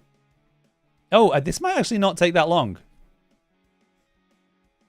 This might actually not take that long. Because they don't have that many pictures. Because I think they split up like a fair few years ago. Wow, they don't have the flyer on here. That's crazy. What kind of a band are you if you don't have your tour poster on your Facebook page? That's crazy. Wait, are they still going? Did they reunite? Because they like broke up. I want to say in like 2020 or something. Yeah, I can find like I can find evidence of some of the shows they played on the tour, but I can't find a full tour poster. Anyway, basically what it was they were doing like 5 shows on mainland Europe, and then these are the Piss Drinkers. No, these are not the Piss Drinkers. No, different band. Different band. That was a British band. That was evidence like it's a crime. I don't know. This tour was a crime. That will still was a crime. So they were doing like, I think I want to say 4 shows in mainland Europe. So Prague, Berlin, which we didn't do, Wiesbaden, and Dendermonde. Those are the 4 European shows. Then after that, they played this festival called Arctangent, which is like near Bristol in the UK. And then after that, they have like a handful of like British shows in like London and Manchester or whatever. So the like absolute doom, like negative. I'm like trying to think of pessimistic. I was like, what the fuck is the opposite of optimistic? The absolute like pessimistic side of me is like, it's not even that. It's just like, look, it's part of my job to like, I have to think of what the worst case scenario is to make sure I'm ready to deal with it, right? It's what makes me good at my job. So I'm like, okay, worst case scenario, we don't get this van. They need a van. They need their equipment to play these shows. So like, worst case is, and like, hey, spoilers, we're gonna get to worst case. So I'm trying to structure this in a way that makes it narratively fun. But like, hey, spoilers, the van fucking dies. The van, I never drive this van again. Let's try and circle back to the van then. So basically, I pick up this hire car, 7 seats. I go back, I pick them all up. Does it stay in Germany? No, it doesn't. But I don't drive it.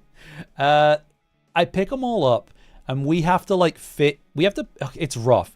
We have to basically decide what the absolute minimum amount of like equipment and personal belongings we're able to fit in this car. Because there's just really barely any space. So it's like guitars, like everybody has like a small personal bag. And then like drum breakables. I don't even know if we have that. So like cymbals, snare, things you need to play a drum kit. We call them breakables because they are breakable. I mean, technically anything's breakable if you hit it hard enough.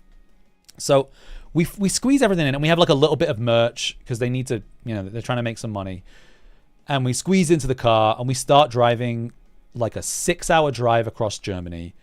And it's during, I think, I'm pretty sure it's in Germany that is it?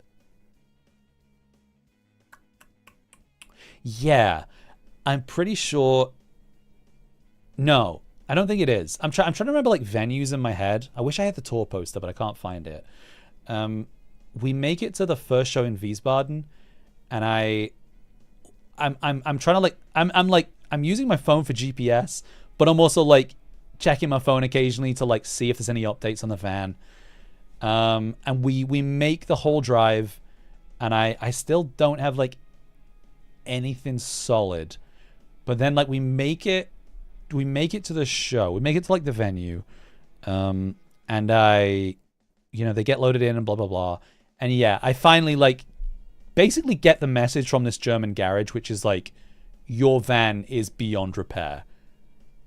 And it's not even like that. It's like, again, this is the problem with breaking down in Germany. It's just like, we are not, it's just like, it's not even like it's beyond repair. It's like, we don't think it's worth repairing is kind of the message. It's like the engine like is going to need a lot of work and we don't want to do the work. And I'm just like, I will pay. Like, I don't care. Like, I need this van. And I'm like, I don't know. The poor naive, like 2018 Brock is just like, if I can never replace this van, this is like the only van I can ever own. Like, if this van dies, my dreams die. And I have to go back to working in a call center. Please fix my van. And they're just like, no. like, it's dead. You need to like let it go. This van is like done. It's dead. We're not gonna repair it. So I'm having like an absolute mental breakdown in, God, I remember it was in the fucking high street in Wiesbaden. I was just like sat on a bench just like sobbing. Just like sobbing, just like my life is over. Everything I've worked so hard for, like I'm ruined. I'm ruined. Like this is I'm done. And I don't even remember at the time if I was. I don't even. Yeah, thank you, Izumi. I don't even remember at the time if I had anybody in my life who cared about me. Like obviously my parents. Well, was it parents at that point? Nah, you know, it was just my mom at that point, because this is like real deep. Oh no. So I give you like a real throwaway bit of Brock lore. No, it's like I feel like it's too serious to be a real throwaway piece of Brock lore. Fuck it. It's the reason I don't speak to my dad. Well, I mean, there's a lot of reasons lasting my entire life. But the final straw, this is like 10 years ago, things have not recovered, is I think we were trying to rebuild our relationship. Dad never, fucking, I mean, you're not far off. We were trying to I was trying to work on rebuilding my relationship with my dad. And one of those things is like, look, I know you guys a lot of you don't know me as a human being. And I'm pretty open and I'm pretty honest with, I don't like hold a lot back as far as streaming, but like I don't like asking people for things ever, especially not money. Like it's funny because like both my sisters are like pretty bad for like, I mean bad, I don't know, whatever. Like they will ask my parents for a lot. It really, really, truly makes me uncomfortable asking people for money. Like I really don't like it. But at this point in my life, I was like, not making a lot of money, and the van kept breaking down, right? So I remember it broke down on like a tour earlier. It was like a wheel bearing. It wasn't anything crazy, but like Germans being German, it took like 2 days and blah blah blah, and I needed money. And I asked my dad. I was like, hey, I actually do need to hydrate. Hang on.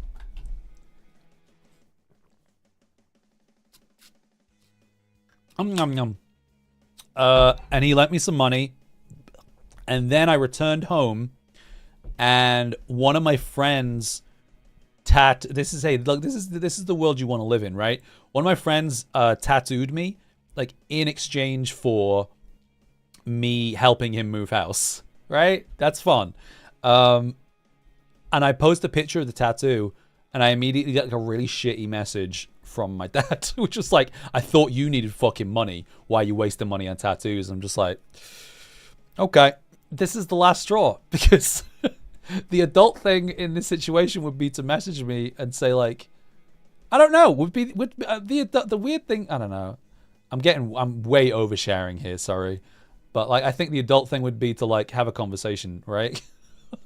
Would be to like, hey, I don't know. It was like, I lent you money. Did you have money and you spent it on tattoos? And I'd explain, I'd be like, no, I didn't. I don't have any money. I'm still poor. Don't worry about it. This was an exchange. And then I think I replied and I was like, this is what happened. Like, I'm a bit offended that you jumped straight there. And he never apologized. And that was 8 years ago. And that was a weird tangent. It was a weird, overly personal tangent. But this, I don't know. I'm just trying to, like, this was like, this van breaking down was like a real big deal. It was like, I was incredibly upset. Like this, I was at a real, like, low, you know? And it kind of reminded me of that. So we're in Wiesbaden, and the band are like, like I said, the band are kind of just being like pretty aloof and like not particularly sympathetic, and I'm just like, whatever, you know? It's not people's it's not people's like responsibility to be, they don't necessarily have to be sympathetic. I am providing a service, you know what I mean? It's like, I guess we're not like close friends, but it's weird because they kind of acted like we were after the fact. So I return, like, I basically go on this big walk and I have this like breakdown and I'm crying. And I walk back to like the show and the venue. And like, this is the crazy part to me. So whilst all this is happening, I'm kind of like figuring things out as well. Because again, I can't turn that part of my brain off. I'm trying to like make sure that even though my life is completely falling apart, I'm trying to make sure that everything is set so that they don't have to cancel any shows. So I'm like speaking to friends back home, and I'm like, so what I end up doing is having another van hired within the UK. And like, to make that work, I have to, God, the fucking hoops I go through to make this work, honestly, impressed even me. So I have a friend who has like a van, and he's like, well, I can't drive them, but I can drive them for like 2 days. If you can, what I have to do is I have to drive the car onto the ferry, take them across the crossing, and then this guy with a van is going to pick them up. He's going to drive them to a festival. He's going to leave them at the festival. And then one of my friends is going to drive down in a car. It's so weird. He's going to drive down in a car and he's going to pick me up and he's going to take me to the festival. And I'm going to pick up the van and we're going to carry on the tour. There's a whole bunch of steps missing in between there, and we'll get there. Oh, well, actually, we'll get there right now. So, the thing, one of the major issues at this point is we still have 10 hours away from where we're at right now. The van is sat dead, but full of equipment. God, I'm like thinking about this now, and I don't know how I'm still alive, genuinely. So let me just pull this up. I want like the exact stats. So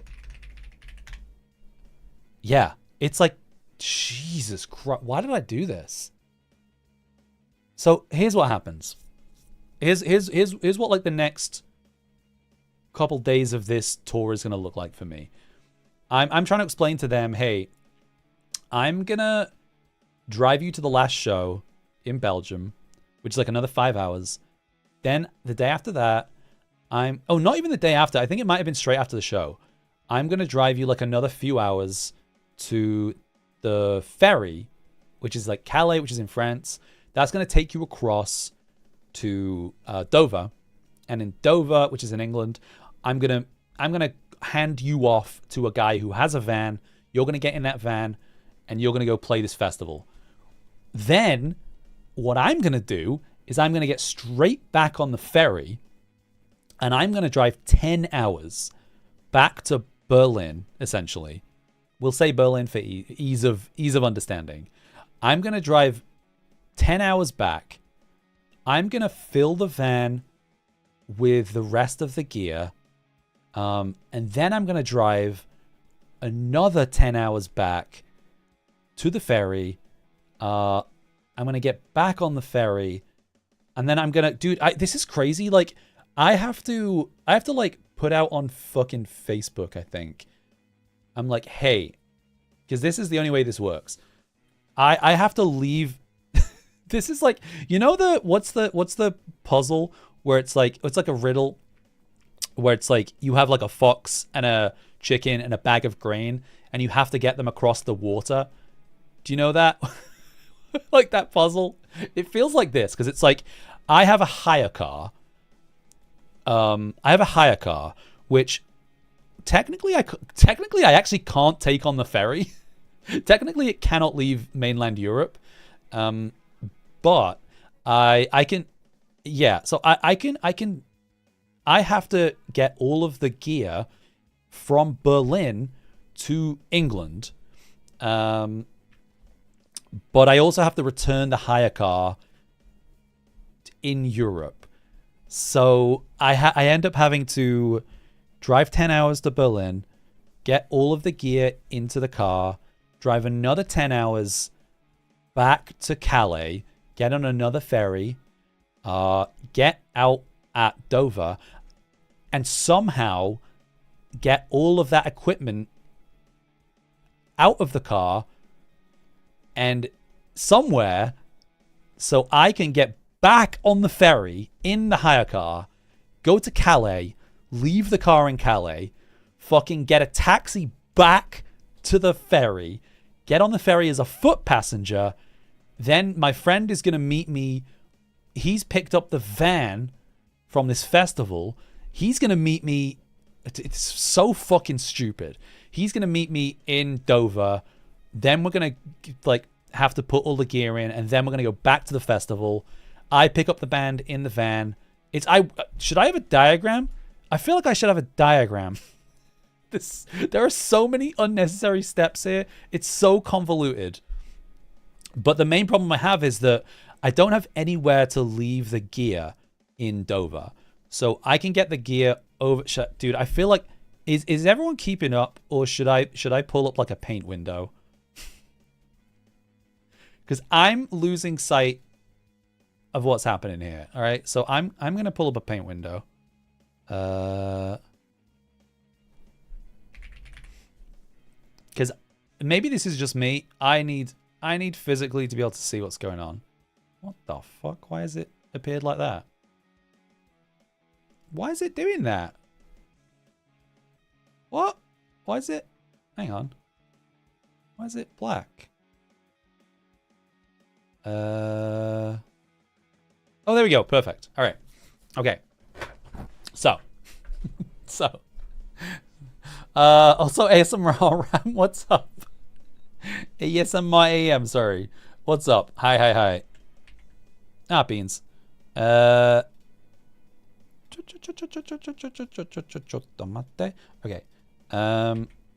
Right. Should I make this bigger? Should we put this down here? Let's put this here. Why is my canvas so small? Make it bigger. Make it bigger. Okay. So here, so somewhere in the middle, okay? This is Wiesbaden.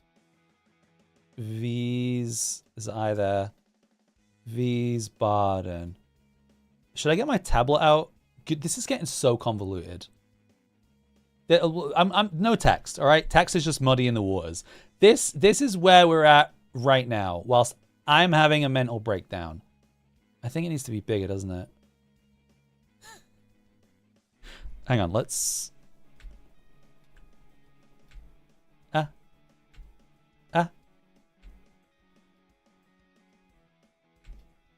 Okay. Okay.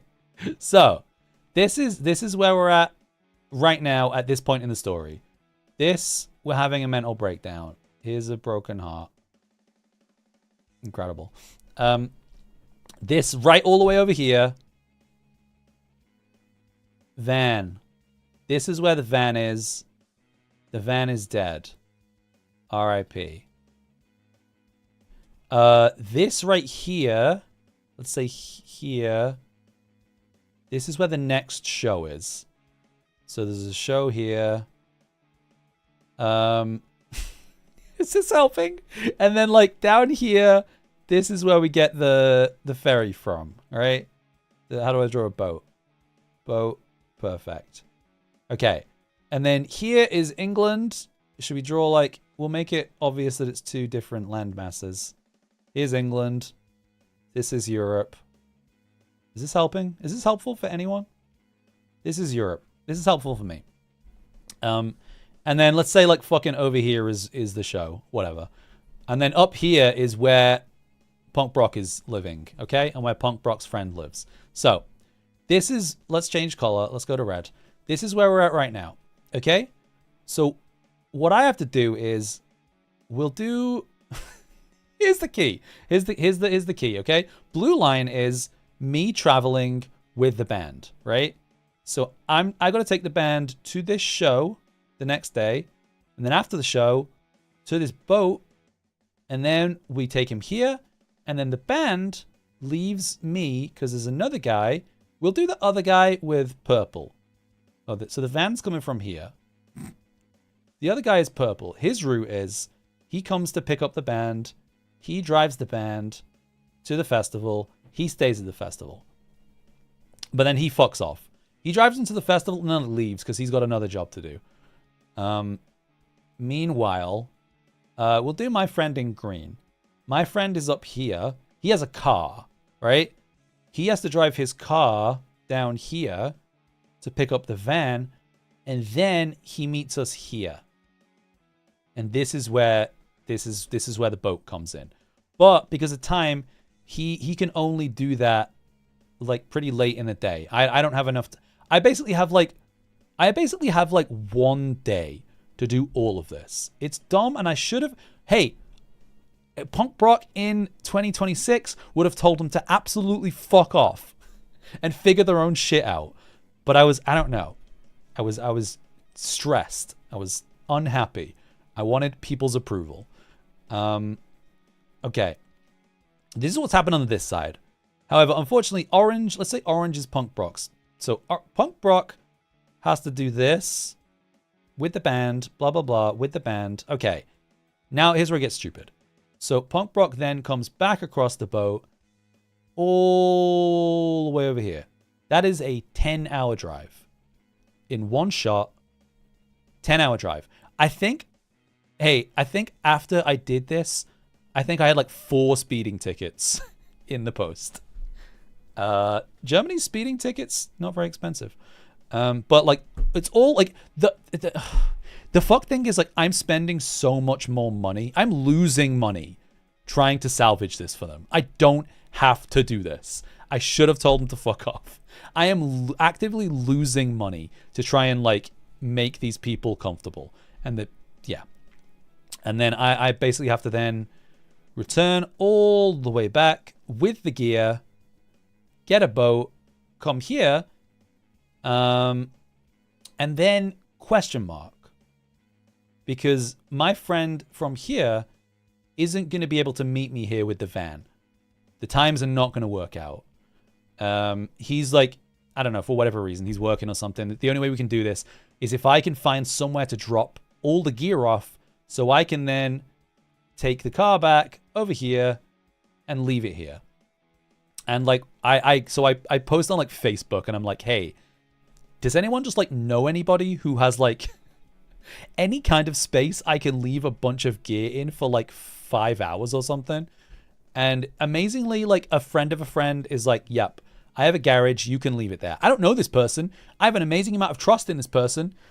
I'm just like, cool. I'm going to give you like these thousands of pounds worth of equipment. Can you please just like not steal them and just like keep them there for 5 hours? And then by that time, my friend who's green here is going to pick up the van from the festival and come and meet us here. And we're going to load the van and we're going to leave you alone forever. And he's the sweetest guy. I think I still have him on Facebook. He's like a friend of a friend, and he's just like, yeah, I have a garage. You can put it all in there. If this tells you nothing, there's a lot of good people out there, all right? Like, I've gotten through some very rough times because of some very kind people who have asked for nothing in return. So that's why I try and be as kind as possible, all right? Anyway, all of that is to say, like, this is the future that is ahead of me. This is, to do all of this, it is like 20 hours of solid driving. Like, no breaks, it is 20 hours.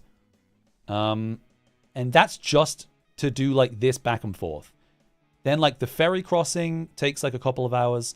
It's like this whole like fucking around returning the car, this is going to take me another like, I don't know, 6-8 hours. So that's like, let's say 6, 7?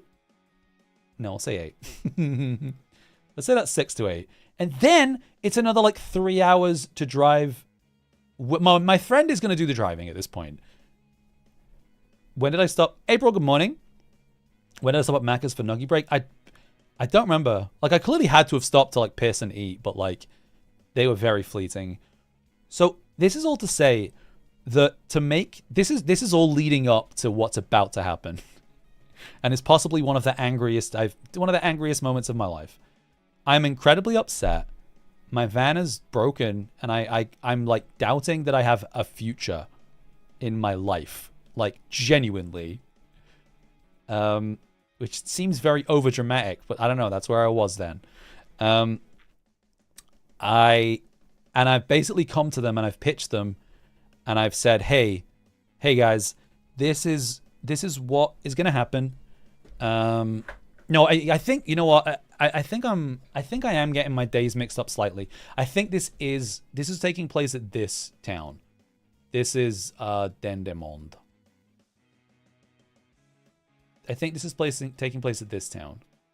We're a day ahead of schedule. I think it's here where I find out that the van isn't going to work.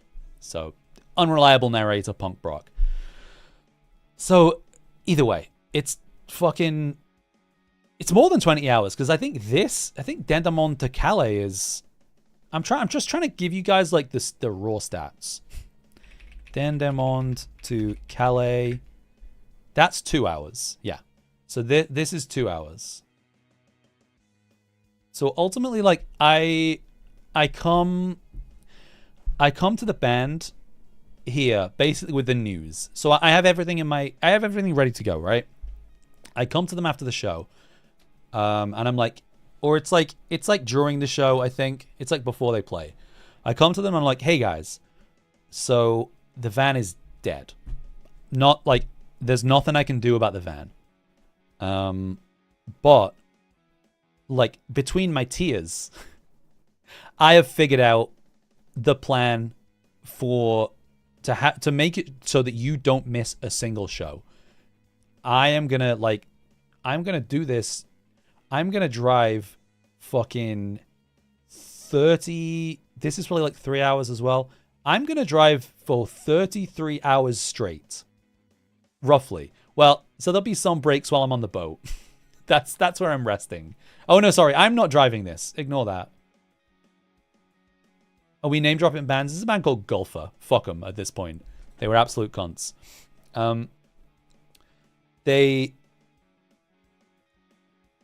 Either way, bare minimum here, I am driving 20 hours solid.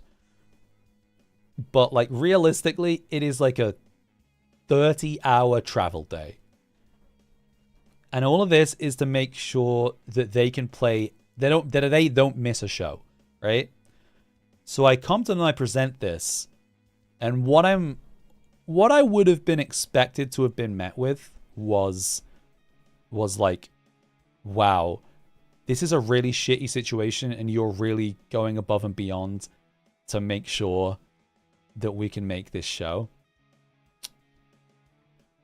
How do you think they responded? I'll give you 3 options. 1, hey, you guys, Summer, Punk Rock, you're really going above and beyond to help us here. Shut up. You're really going above and beyond to help us here. We appreciate you. 2, well, that's rough, but we got to do what we got to do. Or 3, what the fuck do you mean? You have to go back to the van before we cross because we need more merchandise to sell at this festival. And with that thought, I'm going to run a quick ad break while you decide which of the 3 you think I'm presented with. I'm still here. I'm just, if anyone's stuck in ad hell, my apologies. But let me, this is leading up to the, look, I'm such a non-confrontational person. I'm a very laid back person. I don't like confrontation. I don't like getting angry. I try and see the best in people.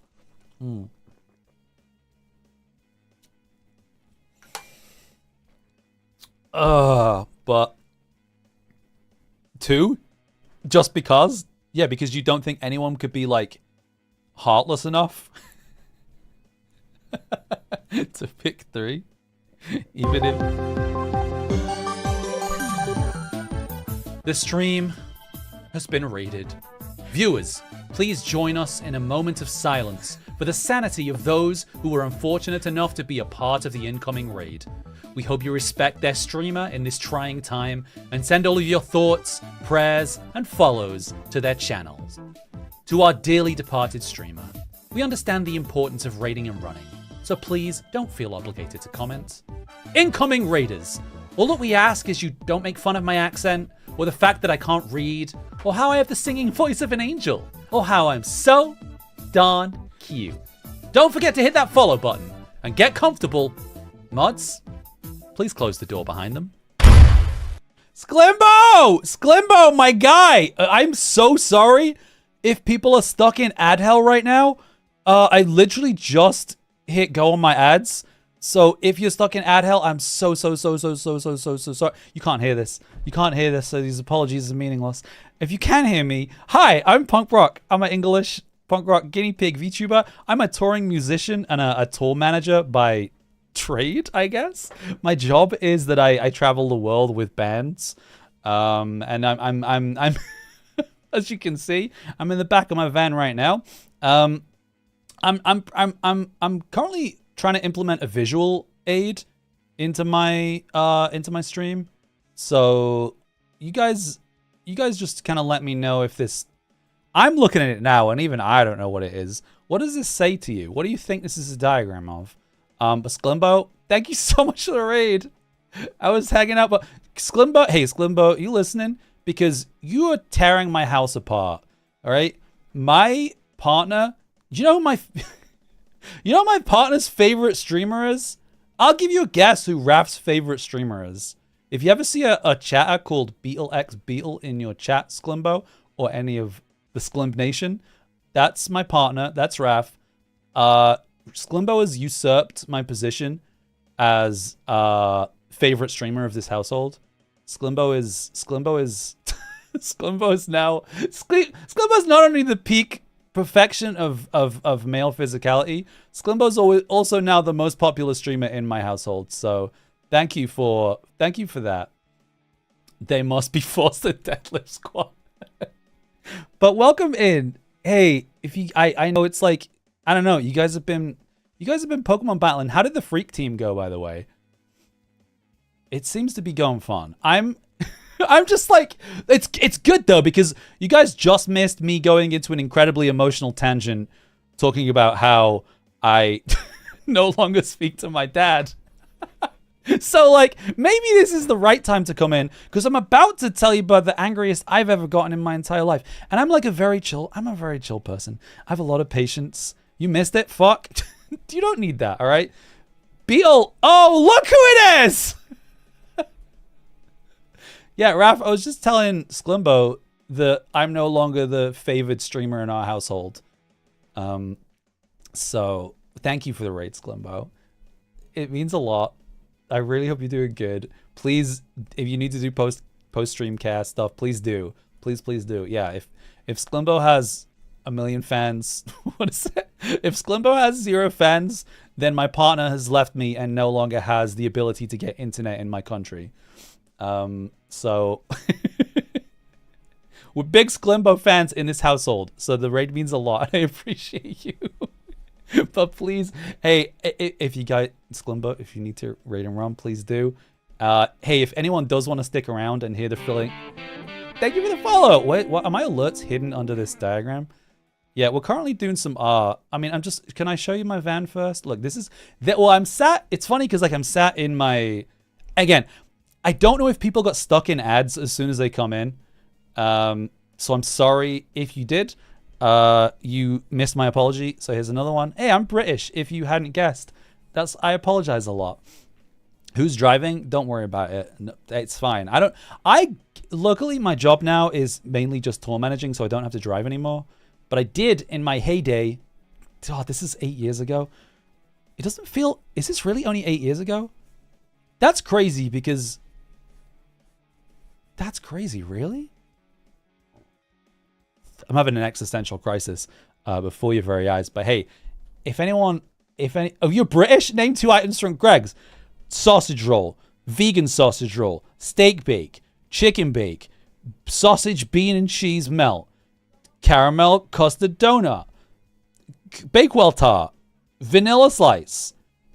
You want more? All right. Vegan sausage roll. Wrong answer. Nah, the vegan sausage roll is so good. Okay.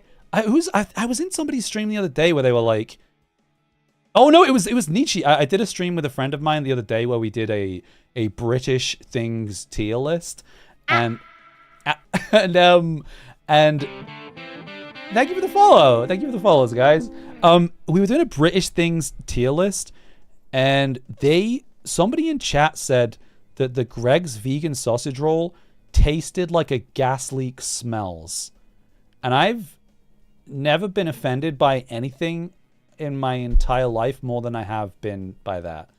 The Greg's, hey, if there's non-Brits in chat, which I assume there are, if there are Brits in chat, hey, give me a Greg's order, I guess, and I'll go down the shops and get you something. Who am I kidding? It's 9:24 p.m. Every Greg's in the country is closed. This used to be a country. But yeah, Greg's vegan sausage roll is great. Sklimbo's great.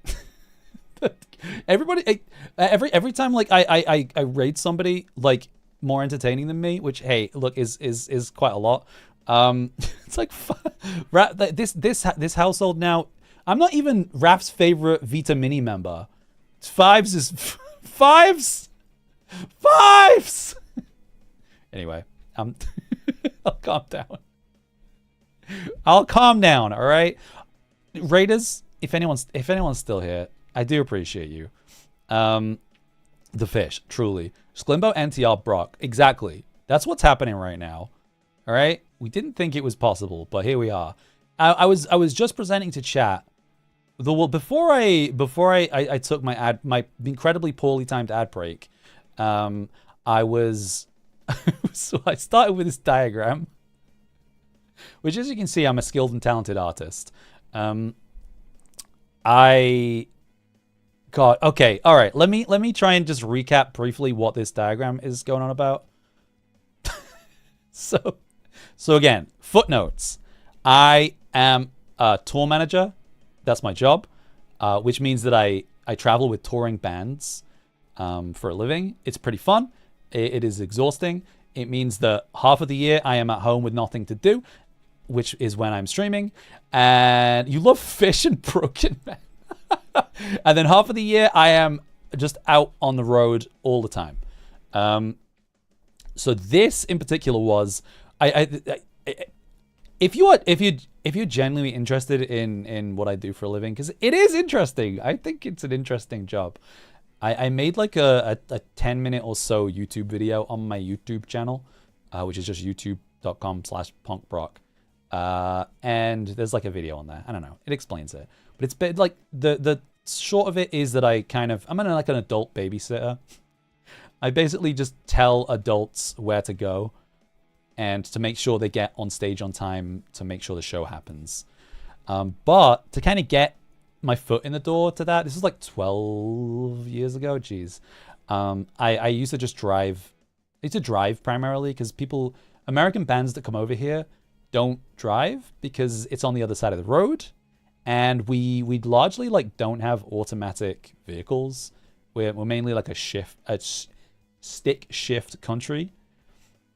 So that's how I kind of got into it because I got a lot of work that way. So the blue boy over here was the first van that I ever owned. Bought it, and then like we American, it's not even, I feel like it's not even a dumbness thing. It's a fear. You guys fear the stick shift. You guys fear the left side of the road. I literally have like, every van I've owned has been a manual. Like I have literally a friend who's coming over to drive a band next month, and he's doing like all of the European driving because it's on the right side of the road. But he messaged me because he's like, I can't drive in England, so can you drive like 4 days of this tour? And I'm just like, I'll take the money, so I'm not gonna say no, but like that's crazy. It's like it's just the other side of the road. Because I have to do both sides of the road when I drive in Europe and the UK. You'd forget. You'll never own an automatic. What the heck is a kilometer? Well, look, divination. Here's the thing. Like England's so I don't know if England's so strange as far as we use the metric system, but we still use miles. We still use miles. And like we do use stones though. Being weighed in stones is pretty crazy. But yeah, using miles is always something that surprises people. You're aware. Okay. Some people are genuinely surprised. They're just like, what? Why is that like 70 kilometers? And I was like, no, we're just weird. We use miles. Fusion measurements, truly. But okay, so let me try and explain the current situation as far as my van. let's use the diagram. My van has broken down here. I'll use a different color. Let's use red. Here. This is like near Berlin in Germany. This is when my van has broken down. I've gotten a hire car and we've driven, I'll use another color. We've driven here to Wiesbaden in Germany in like a hire vehicle that has like 7 seats and not a lot of space for gear. So we're traveling with like not a lot of the gear is still in the van, which is in Berlin. Then we've driven to Dendermonde, which is in Belgium. And tomorrow we have to drive to Calais to drive onto a ferry to go across to the UK, and then they have to play a festival. So currently, I've planned out like a whole foolproof scenario. I'm the fool. I am the fool because the plan is that I'm gonna drive them Orange Line. I'm gonna drive them to the ferry. We're gonna go across. There's so many lines, and I'm gonna drop them here, and then another person with another van is gonna pick them up, and then I'm gonna drive 20 hours to Berlin and back to fill the hire car that I have with all of the gear that is still in the van in Berlin. After that, who knows what'll happen to the van, but I can't drive it because the garage refuses to fix it. So I present this to them. I present this to this band, who up to this point have not been particularly kind or helpful or useful in any way. I present this to the band, and the choice, what were the 3 choices I gave you guys before we did the break? It was like, what do you think? How do you think they reacted to me saying, hey guys, here's the plan. I'm going to like absolutely kill myself to make sure you can play this show. Do you think they were grateful? Or do you think, and I'll tell you, their answer to that immediately was like indignation. Because, so back in the van is a lot of gear, but there's also a lot of merchandise, like t-shirts, like records. My guy's immediate response to me telling him this is annoyance, because there's no plan for me to overnight drive, we use red, drive like back here, which is, let me just Google and see how long this is. That is Dendermonde to Berlin. Oh yeah, that's like 9 hours with stops. So that's 9 hours. Okay? So my question to him is basically like, I literally like look this guy in the eyes and I say, so are you telling me you want me to leave right now, drive, at least it's Autobahn? That is true. I could probably do it in 8. I could probably do it in 8 if I take all the speeding tickets. I'm like, are you telling me that you want me to leave right now, drive there to pick up your records, and then drive back, and then drive another like 24 hours? And he looks me dead in the eyes and he says, yes. And I'm like, okay. Okay. And I walk away. And I go and sit in this hire car for like I'm getting furious just thinking about it. Again, if there's any raiders still here who kind of are not aware of who I am or what I'm about, I can be a little silly, but like I'm generally a chill guy. I've been told I'm incredibly patient. I've got a lot of time for people, all right? But in this moment, I'm a Capricorn.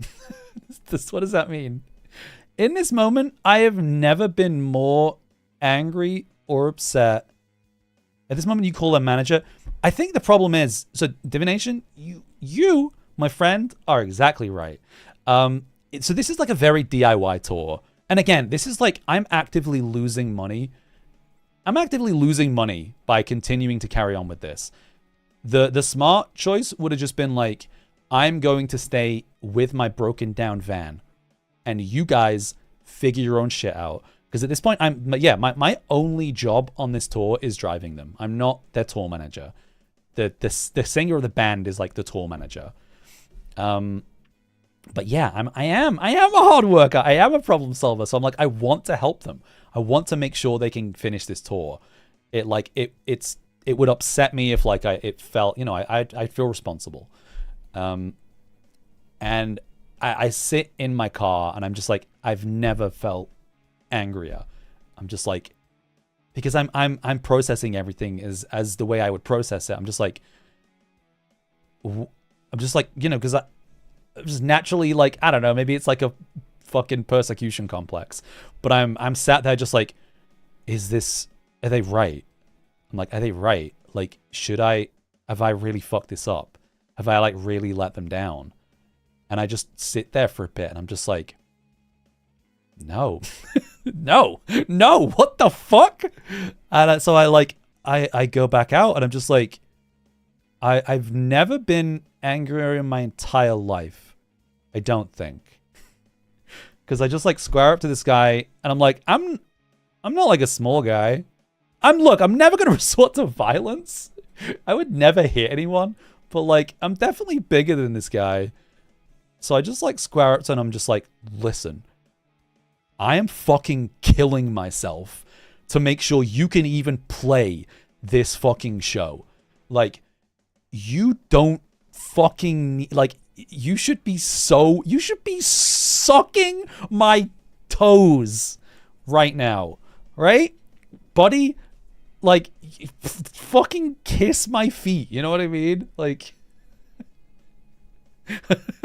it's like, I cannot fucking believe that you would have this attitude with me when I have done so much to get you here, and I am going to be doing so much. And I'm just like, I am actively losing money being here with you. I'm trying to help you. If you don't start being a bit fucking grateful, I'm going to leave you here. I don't have any responsibility. Like, I will leave you here. And I think even after that, I don't think that guy apologized to me. I don't think that guy in particular apologized to me. He was like my guy was like, he must have been pushing 30, but still had like the like absolute baby brain as far as like, this isn't good enough. We're paying for a service. And it's like, you're paying me fucking nothing. You pay me nothing to do a lot for you.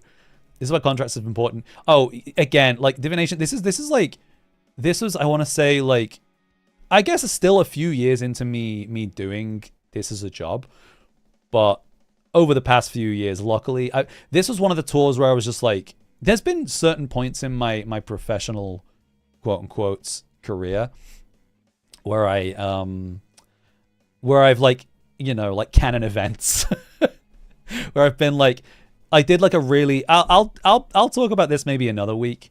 One of the like actual worst tours I've ever had, where I was like, this band who just like really took me for granted, like really like did shit like not book me hotel rooms and stuff and just expected me to sleep in a van. It's like, cool, that's a good way to treat the person who's like piloting the vehicle, and if he falls asleep, like, it could fucking kill you all. There's that, like, after that tour, I was like, I'm never driving another band that I don't either know personally or like has come recommended to me. And like after this, I was just like, cool. Yeah, like there's been like, parts where I'm just like, okay, now I'm taking a deposit. I've learned, the hard way for a lot of things as far as my job. Yeah. like I've added so many more things. So I'm self-employed. Like I've added so many more things to my like contracts and invoices, as far as like, hey, this is not my problem. If you're wondering why it's oddly specific, it's because it actually happened. But yeah, I just like, I don't know. I can't stress to you enough. I don't get angry like at people off stream. I get angry on stream because it's funny. Like, I'm not a person with a lot of anger inside of their body. I'm just not. But occasionally it turns out I do have a breaking point, and it's expecting me to drive 40 plus hours so you can sell 2 fucking records of your shitty band's music. This case is, this clause is oddly specific. And it's stuff like that. It's like if the van is like stuff like I've been pulled for like being overweight. Like Europe is like pretty rough for that, like for good reason, like safety. But like so it's very clear, like, hey, I'm not responsible if the van's overweight. It's your responsibility to like not bring fucking 20 flight cases and a bunch of records and 12 people. Okay, thank you. But yeah, I go off on this guy, and he backs down, but he like doesn't apologize, and I have not forgotten that. There's like, hey, another spoiler, don't ever work with this band again. So yeah, I make my stand, and some of the other guys in the band like apologize, and I just like, that was out of line. Sorry, we asked you to do that. I was like, yeah. Yeah. Like it's barely physically possible, and I would die. Thank you. But I'm still going to do something very stupid. So I drive them. So where are we? Orange Line. If this is Van Canto. Nah, it's most of the bands, especially at this point I was working with, were pretty DIYs. This is a French-Canadian band called Golfa. And I'm past the point of being concerned about naming names. Just because I don't think they even exist as a band anymore, and they were pretty shitty to me. So here we are, Orange Line again. Should I do a different line? Let's do brown. Let's do brown. We'll do brown here. So I'm leaving here. We do the 2 hours drive to the ferry. I drive over here, and then where are we? Purple Line. Purple Line comes down. He picks him up in his van. I get back in my car. He takes him to the festival. They're his problem for the night. I'm then Brown Line all the way back to Berlin.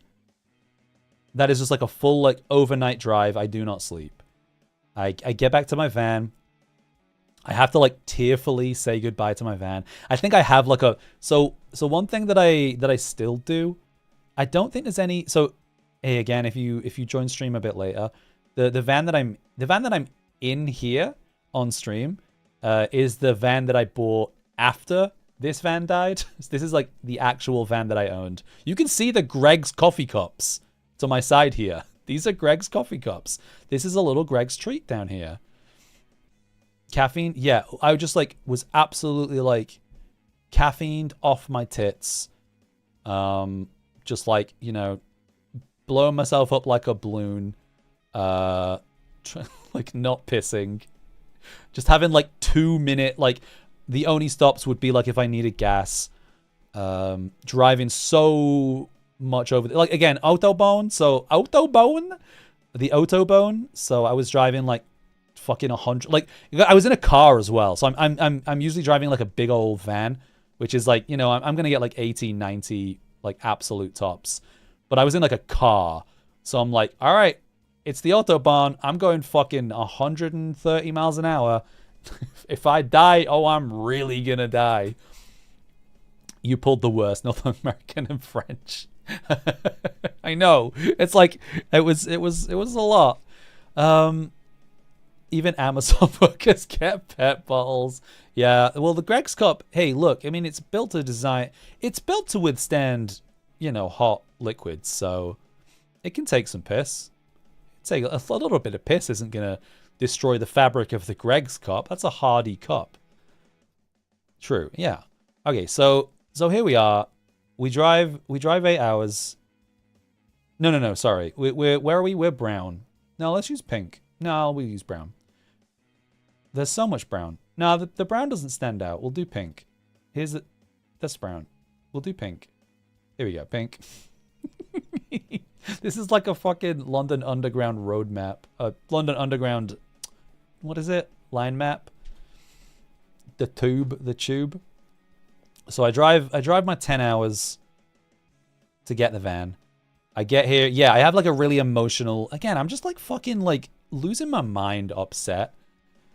Like this whole experience. I'm just like I'm having like somewhat of a mental breakdown because this van has been such a huge part of my life for like 4 years, and like ultimately I'm just like if this like my van is gone, I'm never gonna be able to get another van. I'm gonna have to go back to work in the call center. Like my life is over. I think I might genuinely, like, I know this sounds like I'm being so over dramatic, but like genuinely I'm just like I'm it's over. I'm thinking about it, exit strategies to use a euphemism. But like luckily like what's happening in the background of all this is that everybody who I've kind of like, I have a really nice poster in my house, which I had an artist friend of mine. I commissioned them. It's like maybe I'll post a picture of it after the stream or something. It's like a music festival lineup, but it's all of the people who donated to my like GoFundMe to buy a new van. Because I was like, I want to do. I don't like asking for money. It makes me really uncomfortable. So I was like, well, the bare minimum I can do is, the bare minimum I can do is nothing. But like, what I can do is I made like I commissioned a poster just to like say thank you to people. So that, I don't know, it's fun. It's just like, yeah. Like it's so funny because the top of it, the headliners, because I did it in order of like how much people donated, and so the top two names on it are my mom and Jeff Rosenstock. So just like, oh, that's fun.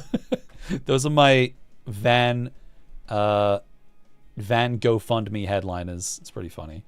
But yeah, okay, so we're pink now, right? I drive back here and I pick up all the gear that's like still in the van. And then, yeah, I get like a little time to like grieve. Oh yeah, that's what I was saying. So I have like in the back of like every van that I've had, is it Punk Mom or Mom Brock? Oh, it's just Janice.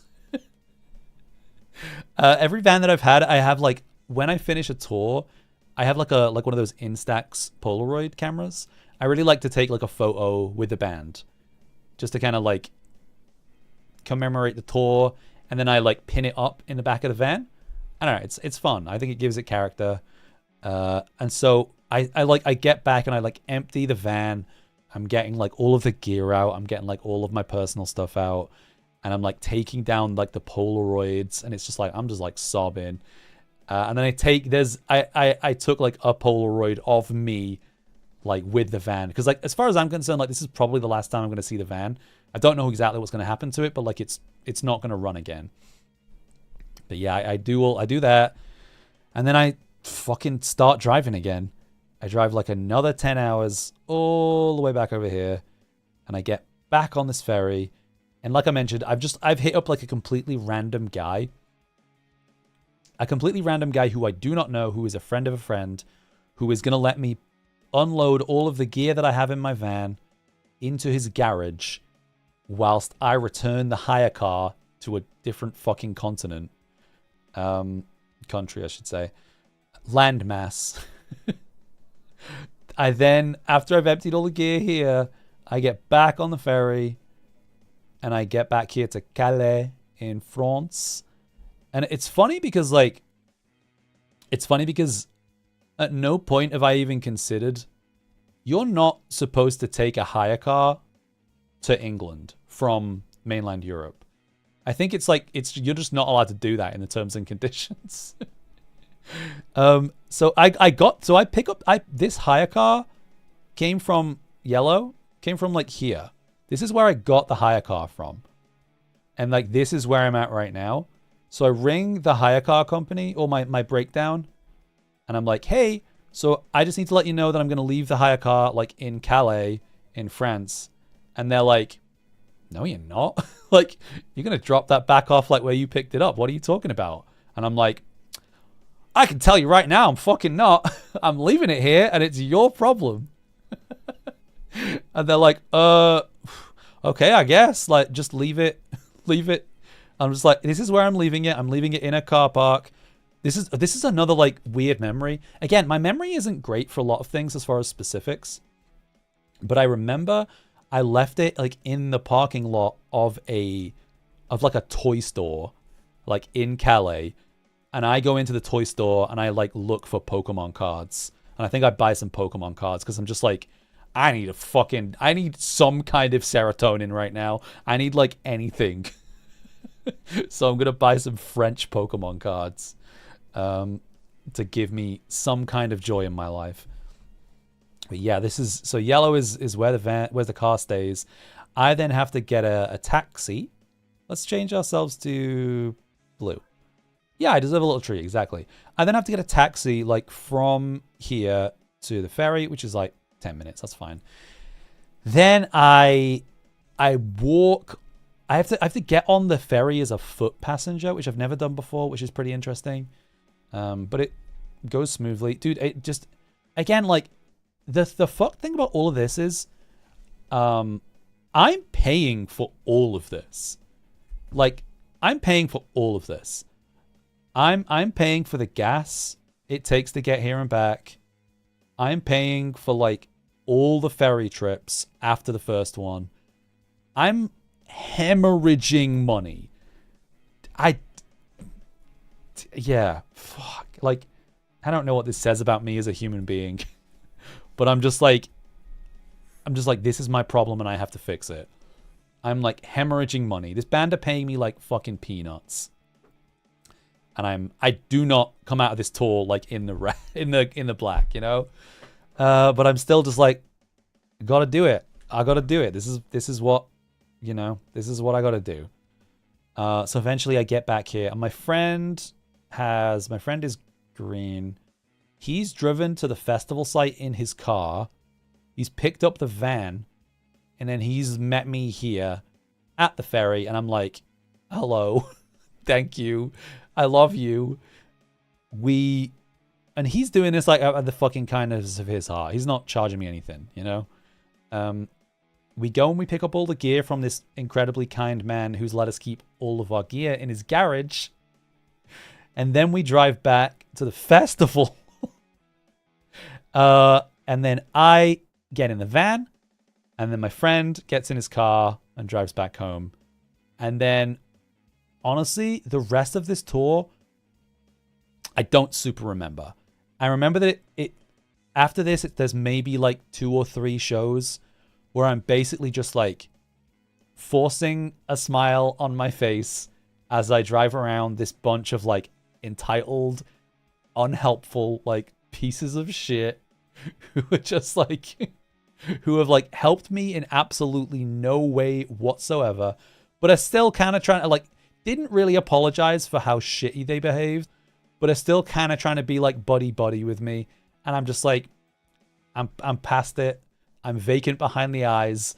I'm just like, I need to finish this tour so I can go home and like sort my life out. And that's kind of it. Like I don't really remember a lot past that.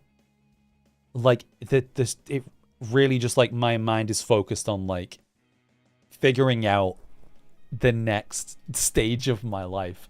I don't think I have any pictures of my other van. So like this, yeah, again, this van that I'm in right now, like this is the van that I bought after this. If this tour doesn't kill you, I will, truly. Another Canadian band. That's the annoying thing with Canadian bands in particular as well, is they have money. Canada, the Canadian government is like one of the best as far as like subsidizing musicians, like to like tour and create music. Like you watch any of those like pop videos, they're just like full scale predict like tax write-off for liberal arts. Yeah, exactly. It's like they so many Canadian bands get it so good because like Canada also has like a lot of rules as far as like their radio and stuff. Oh, pop are awesome. Pop wouldn't do this to me. Pop would be nice. Pop would be nice, all right? So yeah, it's like Canadian bands generally, it's like pretty easy for them to get money from the government. So they probably could have afforded to pay me a bit more. There's not really satisfying conclusions to this one. Pop's great. Yeah, Pop's a really good band. There's a Canadian band that I would endorse. Oh, no, sorry. I'm missing like a pretty crucial part here, which is what happens to the van. So I'm dealing with like my breakdown cover, and God, in hindsight, it felt like a really petty move, but like I was very frustrated and I was upset, and my breakdown company had been like so awful throughout all of this. So I was basically talking to them like as soon as I was home and like the hire car had been returned, and I think like I got to like claim some things back as far as like some of the gas and like hotels and stuff like whatever. I did get to like claim some things back, but one of the things was like they were like, hey, so your van is dead, like the garage isn't gonna fix it, but like what do you want to do with it? And I was like, what do you mean? I was like, well, do you want us to tow it back to England?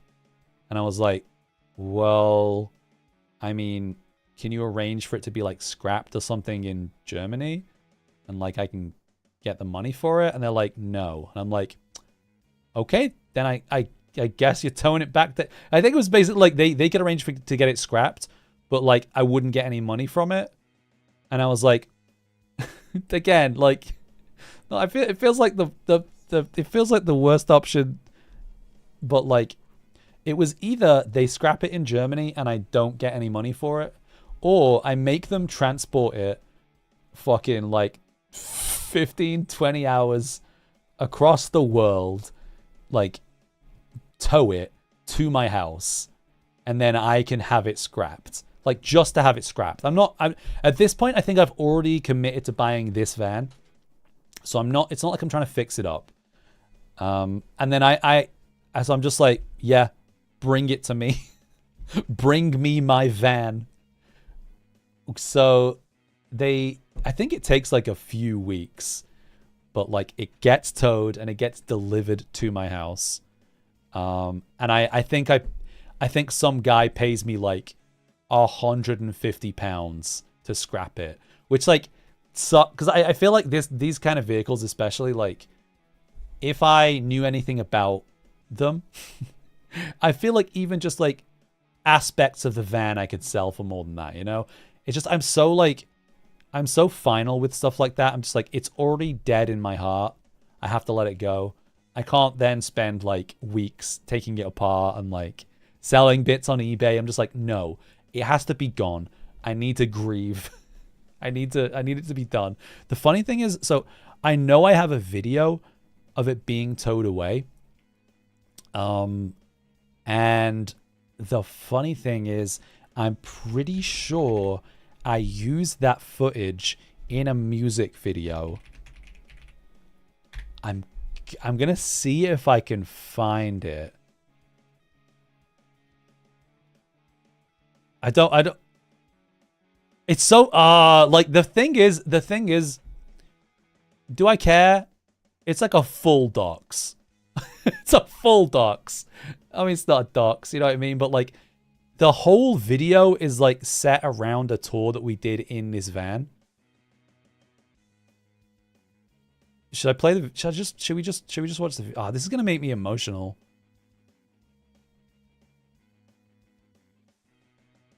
Like I'm on the first shot and it's already making me a little upset. You'll cry with me. All right. Well, this'll be. I guess this'll be a fun. This This is why the YouTube VOD's gonna get struck, because the YouTube VOD's gonna get struck by by myself, by my own band. Let me try and pull it up on. Let me try and replace this paint window. Do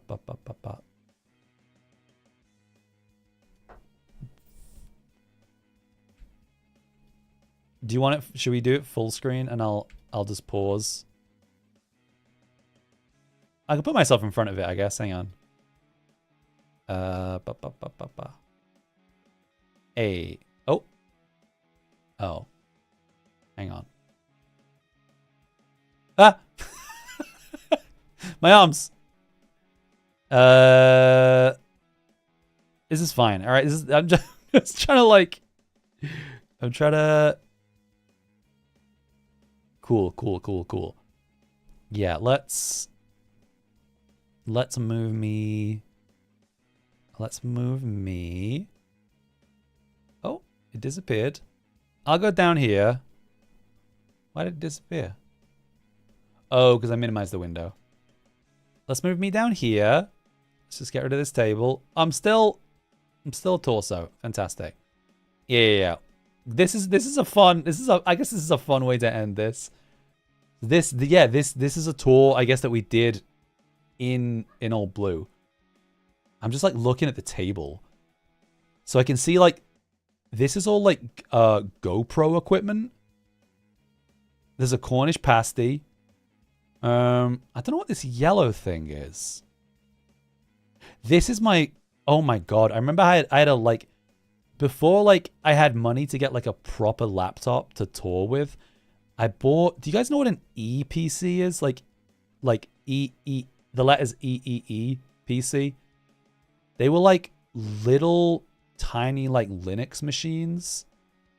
And I had this like little crappy like Linux PC that I used to use for like my tour laptop. Oh. Do you guys hear that? I don't hear that. Oh, maybe I have YouTube muted. Muted. No. Oh, you don't hear that either, I don't think. Why don't you hear that? Why don't you hear that? Hang on. Oh, because I'm not capturing audio. Okay. All right. Let me turn it down a little bit. It's probably going to be pretty loud.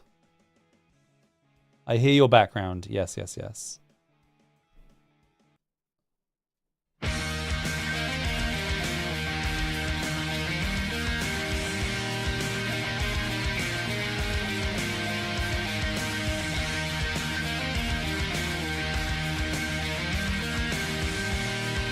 I'm just sorry. You're not gonna be able to enjoy the song because I'm gonna keep pausing.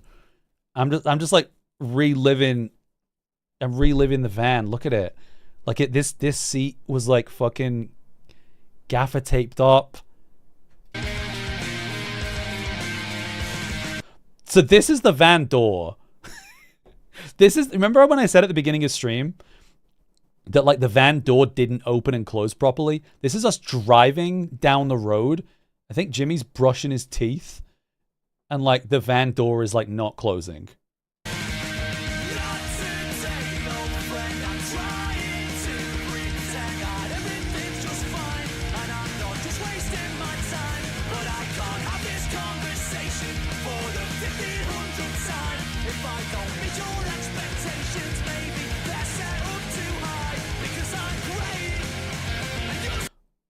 Wait, there's a non-zero chance that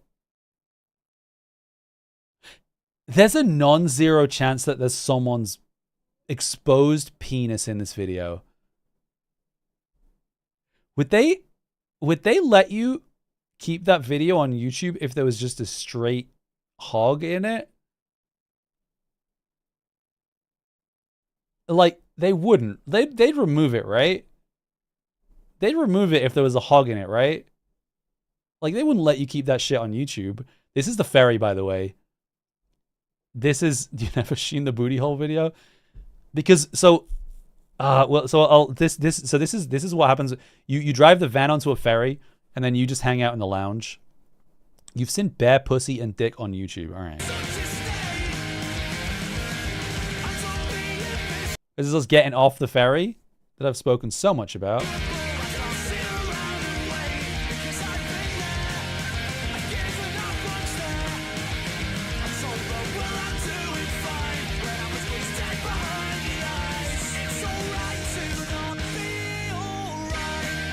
You can be naked on YouTube for educational content. So this right here, this is why I'm worried that there's a bear hog on the video. This was a club in Munich called Rulps, and like it was the craziest place. Like it's the craziest place I've ever played. Like we played there a couple of times, and like every time we played there, it would be like packed full of people, and we would just like, they would like fucking shower us with like drinks and like treat us like we were heroes, and the shows would always be crazy and everyone would be super nice and it'd be super fun and we'd sell a bunch of merch. But one of the times we played there, which I'm pretty sure was this time, there was a guy in a full suit of armor near the front of the stage, who I think had a sword. And there was also a guy who just got completely naked and I think put Jimmy on his shoulders whilst naked. So if that happens, I will panic.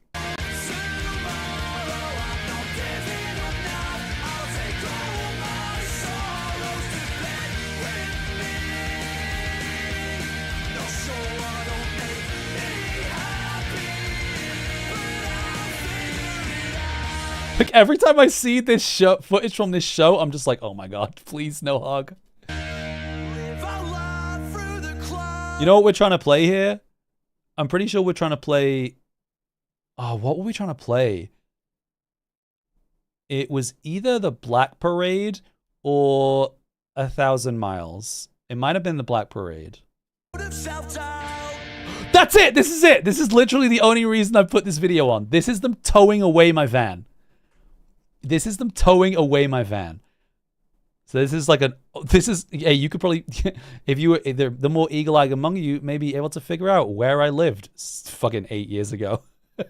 But yeah, I made my breakdown company tow my van across fucking 4 countries just so it could be outside my house and get towed away so I could make a very meager amount of money. Because I look, whatever. I mean, somebody probably got paid to drive the van across. I'm creating jobs, if nothing else. I had a trash bin 8 years. It's so funny because, like, I'm looking at my... God, this house was awful. This is the house that I lived in when I was... when I first got Brock. This is, like, 2020... I don't know, when did I move out? I want to say I moved out of this house in, like, 2022. Into, like... Because this house I lived with... Jimmy lived in our basement. And I lived with another guy called Jackie. And it was like the messiest, most disgusting house. And yeah, COVID-19 happened and Jackie kept bringing friends around. And I was like, hey, buddy, you know what's going on out there? Please stop bringing your horrible, unwashed friends into my house. I don't want to die. Is this the place with the floorboards? Oh, yeah. This is where it was my fault. This is the place where I left my laundry. I kept doing my laundry in the front room. And it was like bare, like untreated, cheap floorboards. And the laundry all like dripped onto the floor and like warped it. So like all the floorboards kind of started coming up. I moved out like pretty soon afterwards. Fuck that house and fuck that landlord. He was such a dickhead. He like, you can't see my garden. This is my neighbor's garden. My neighbor was like, it was so funny because I had this van, right? My neighbor was like a really old lady. And anytime I would park this van even slightly in front of her house, she would come around and complain. She would be like, you're blocking my view. And it's like, maybe you should fucking go outside. Blocking your view of what? Like the neighbor's window, you fucking pervert. But I mean, you know, it's about that. I didn't say any of that. What I said was, oh, what? You know what? I was like mildly perturbed because she knocked on our door, and she was like, she didn't. I'd never met her before. Like we moved in like fairly recently. I never met her before, and like she didn't even introduce herself. She was just like, "You have to move your van," and I was like, "Hi, I'm Brock. Like, nice to meet you, I guess. Like, what do you mean? Like, I don't have to move shit. This is a public road." But I did, because I was like, she's an old lady. She's got nothing to live for except for spying on our neighbors like a pervert. So I did move it. But yeah, it's funny because also our garden was like a complete mess. I remember like fighting with our landlord when we moved out because he was like, you guys, you're not getting any of your deposit back because you left the garden in a mess. And we were just like, buddy, you didn't take any pictures when we moved in. So unfortunately, we get all the money back. Yum, yum, yum, yum, yum, yum.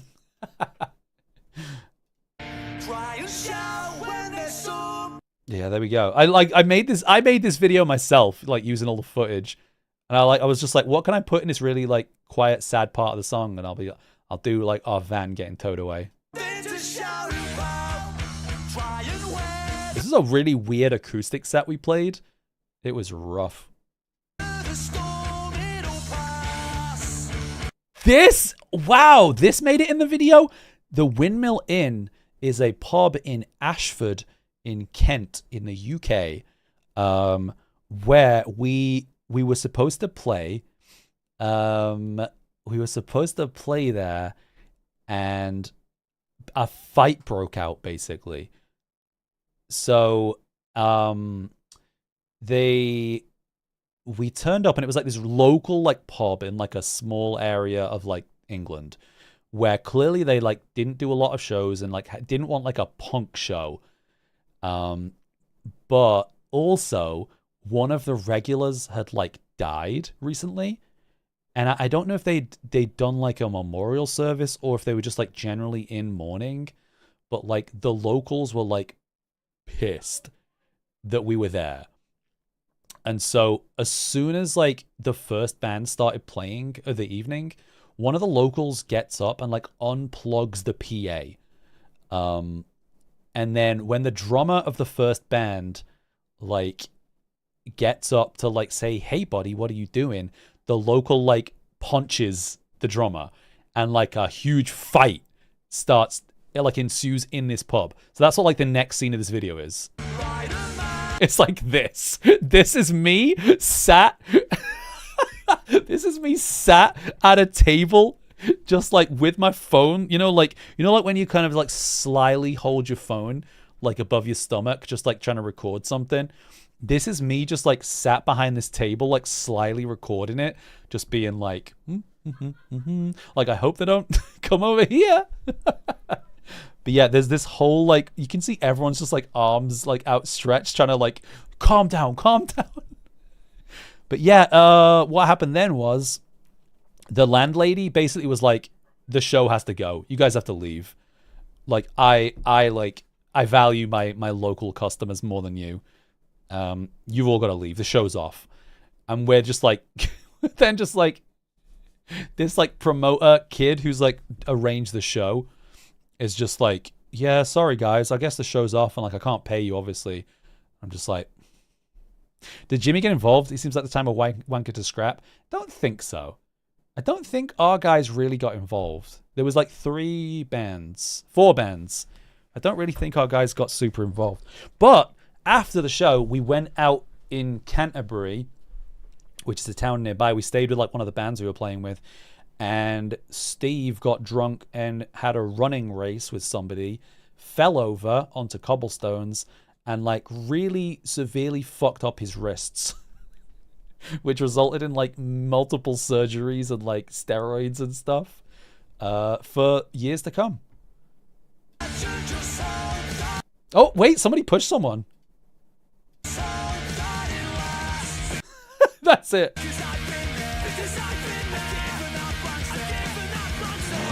So this surfboard, I have some really recent sad lore about this surfboard. So I think it was for some of the shows we played on this EP tour.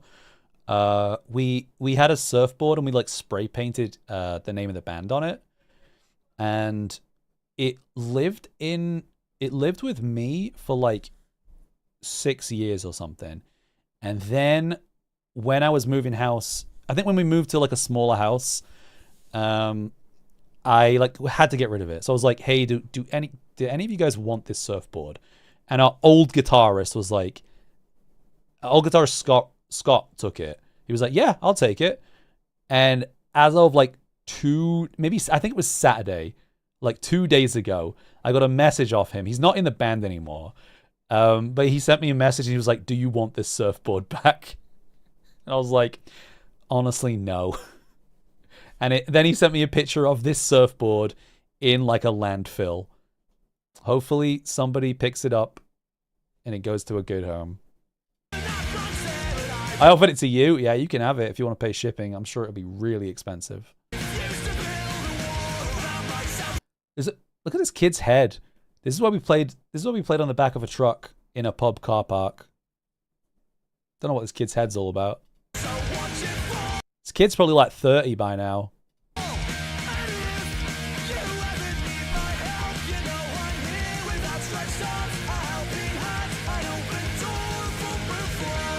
That was shirtless. That wasn't, bottomless. The Steve age? Steve just like has always been 50.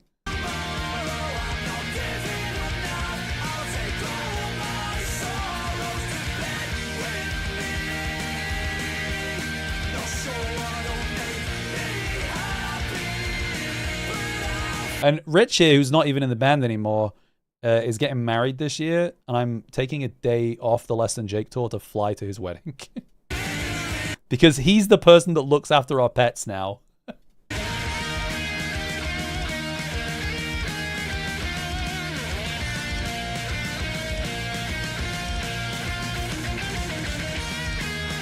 I'm so ready if a dick comes on screen.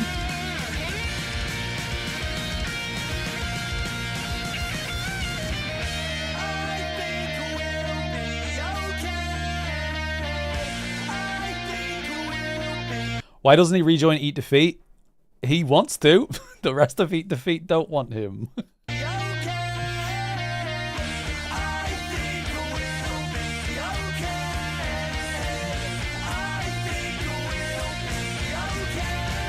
It's fine. None of them watch my streams. Sometimes Dave watches my VODs.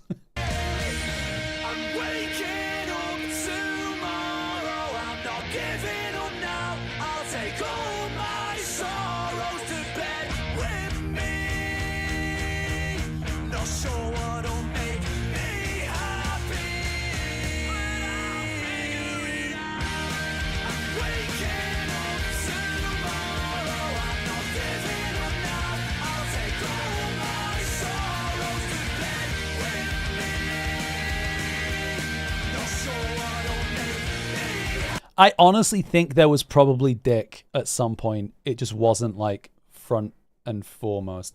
I used to play Stingray. Now this is Rich's bass.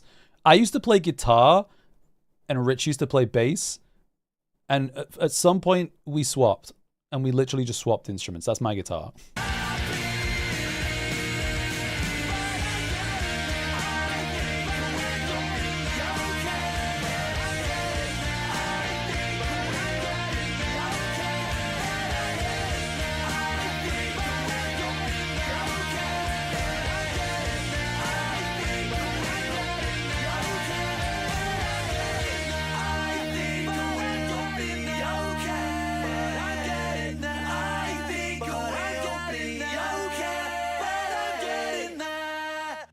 All right, I didn't see a full dick on screen. There might have honestly been one, but I didn't see it. So we're doing good.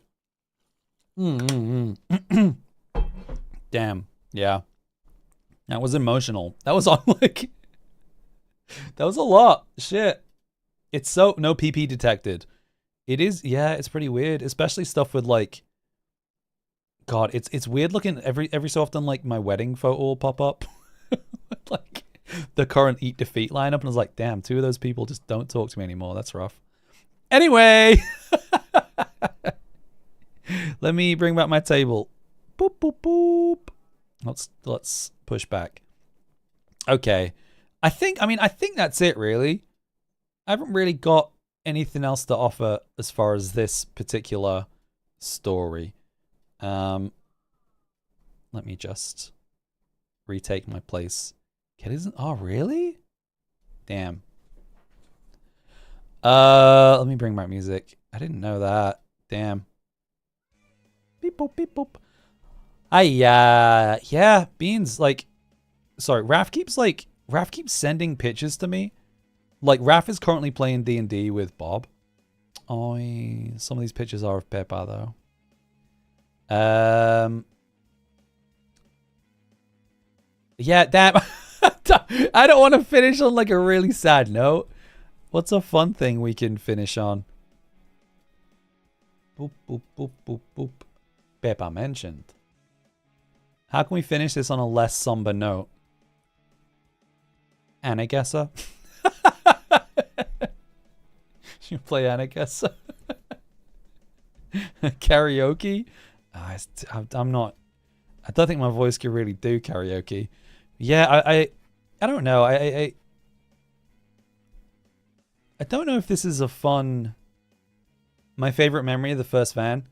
Ooh, that's a good one. Was this a fun stream? You can be honest with me. You can be so honest with me.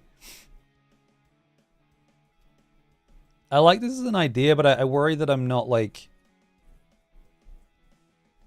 I worry that maybe I should have prepared more.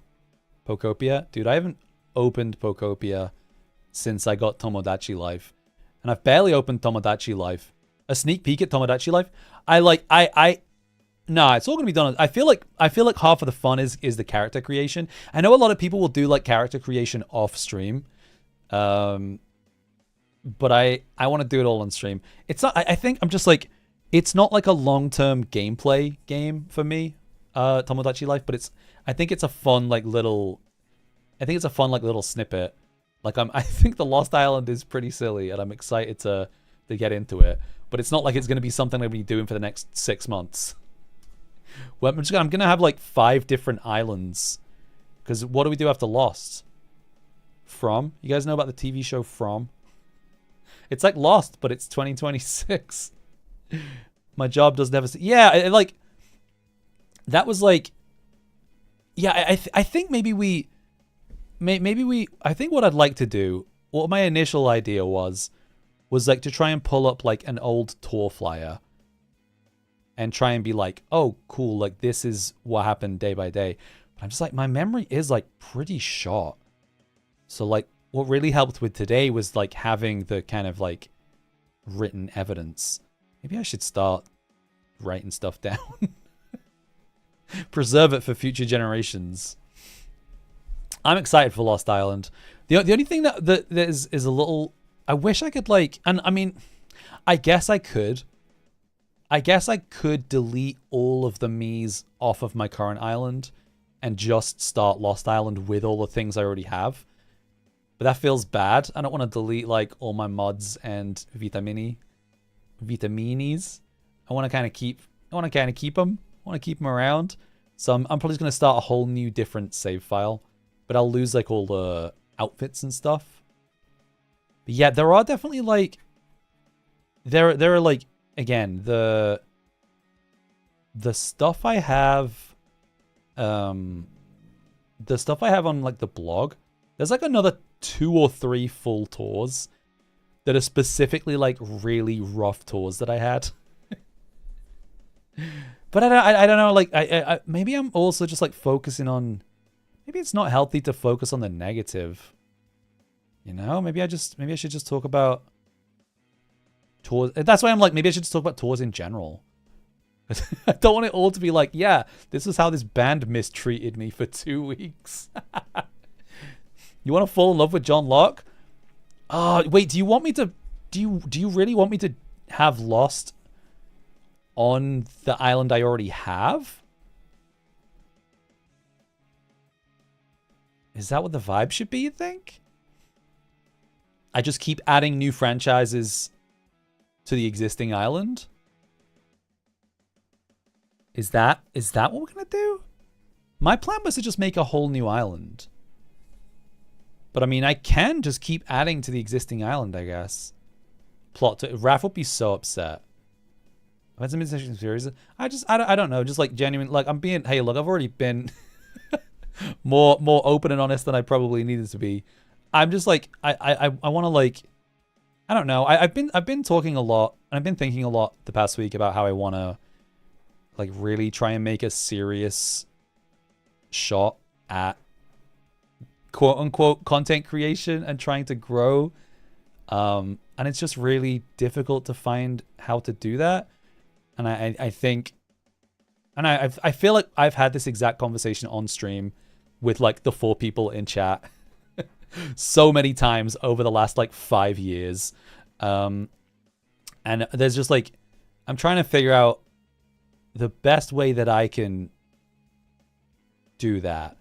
And I think just generally like, you know, it's trying to think about like, what do I have going for me that no one else does? And it's like, I don't think there's a single other VTuber in the world that like, I mean, maybe there are, I don't know, who does the job that I do, who like has the life experiences that I live.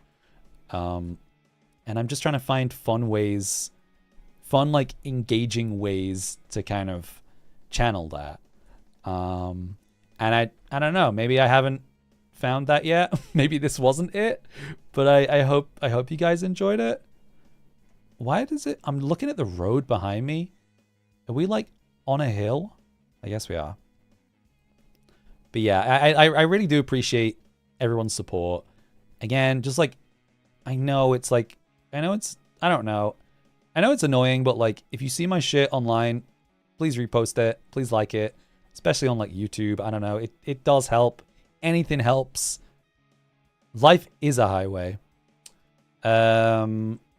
Yeah. I don't know.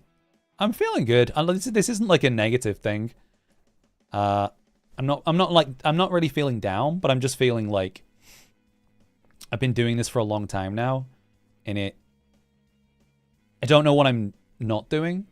You know what I mean?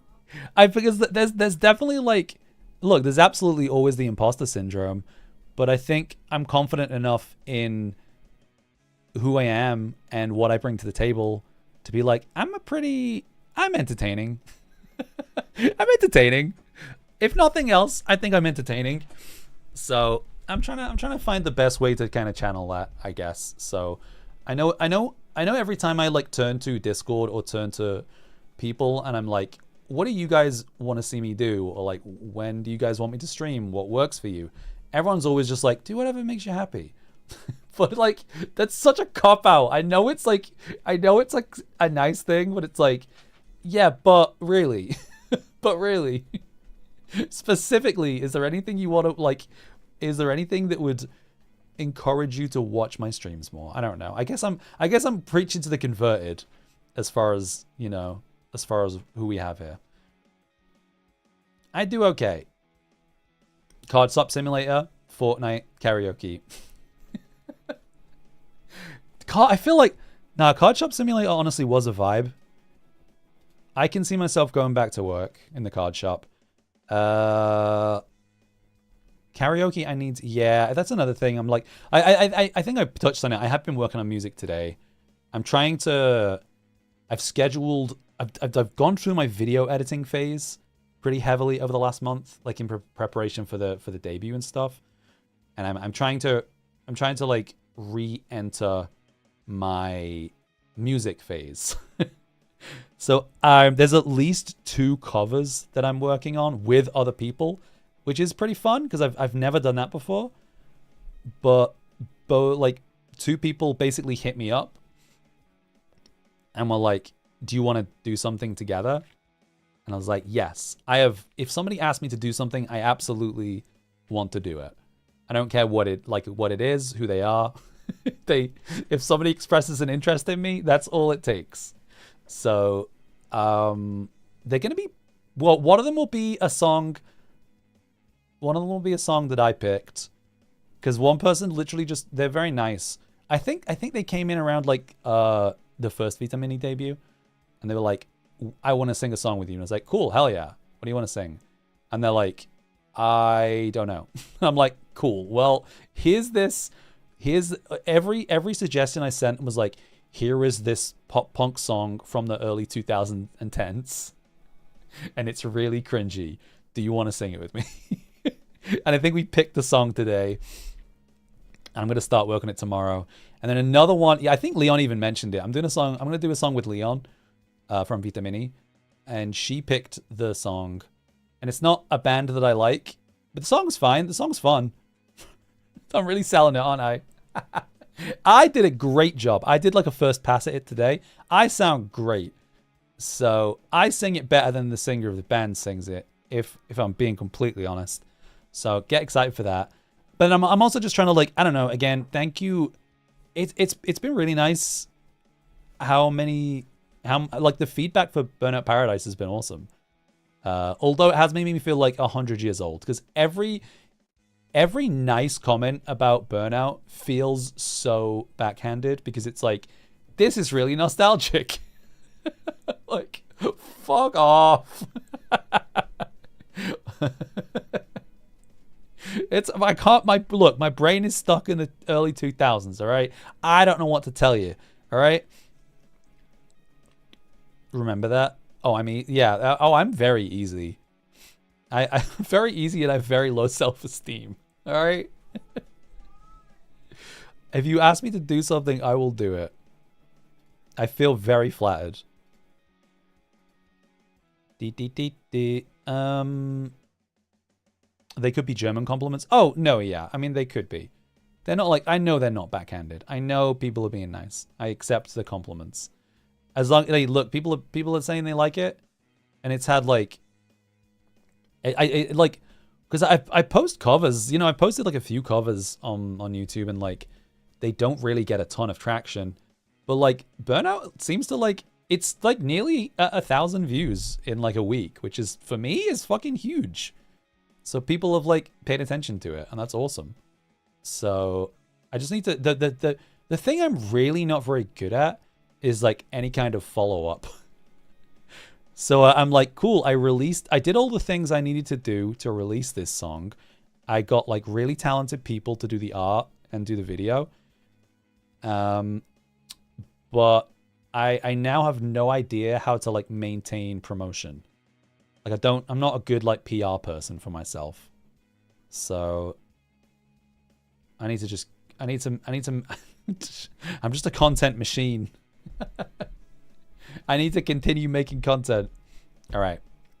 I think I'm probably going to call it there. So we got a bit introspective at the end there. And by we, I mean me.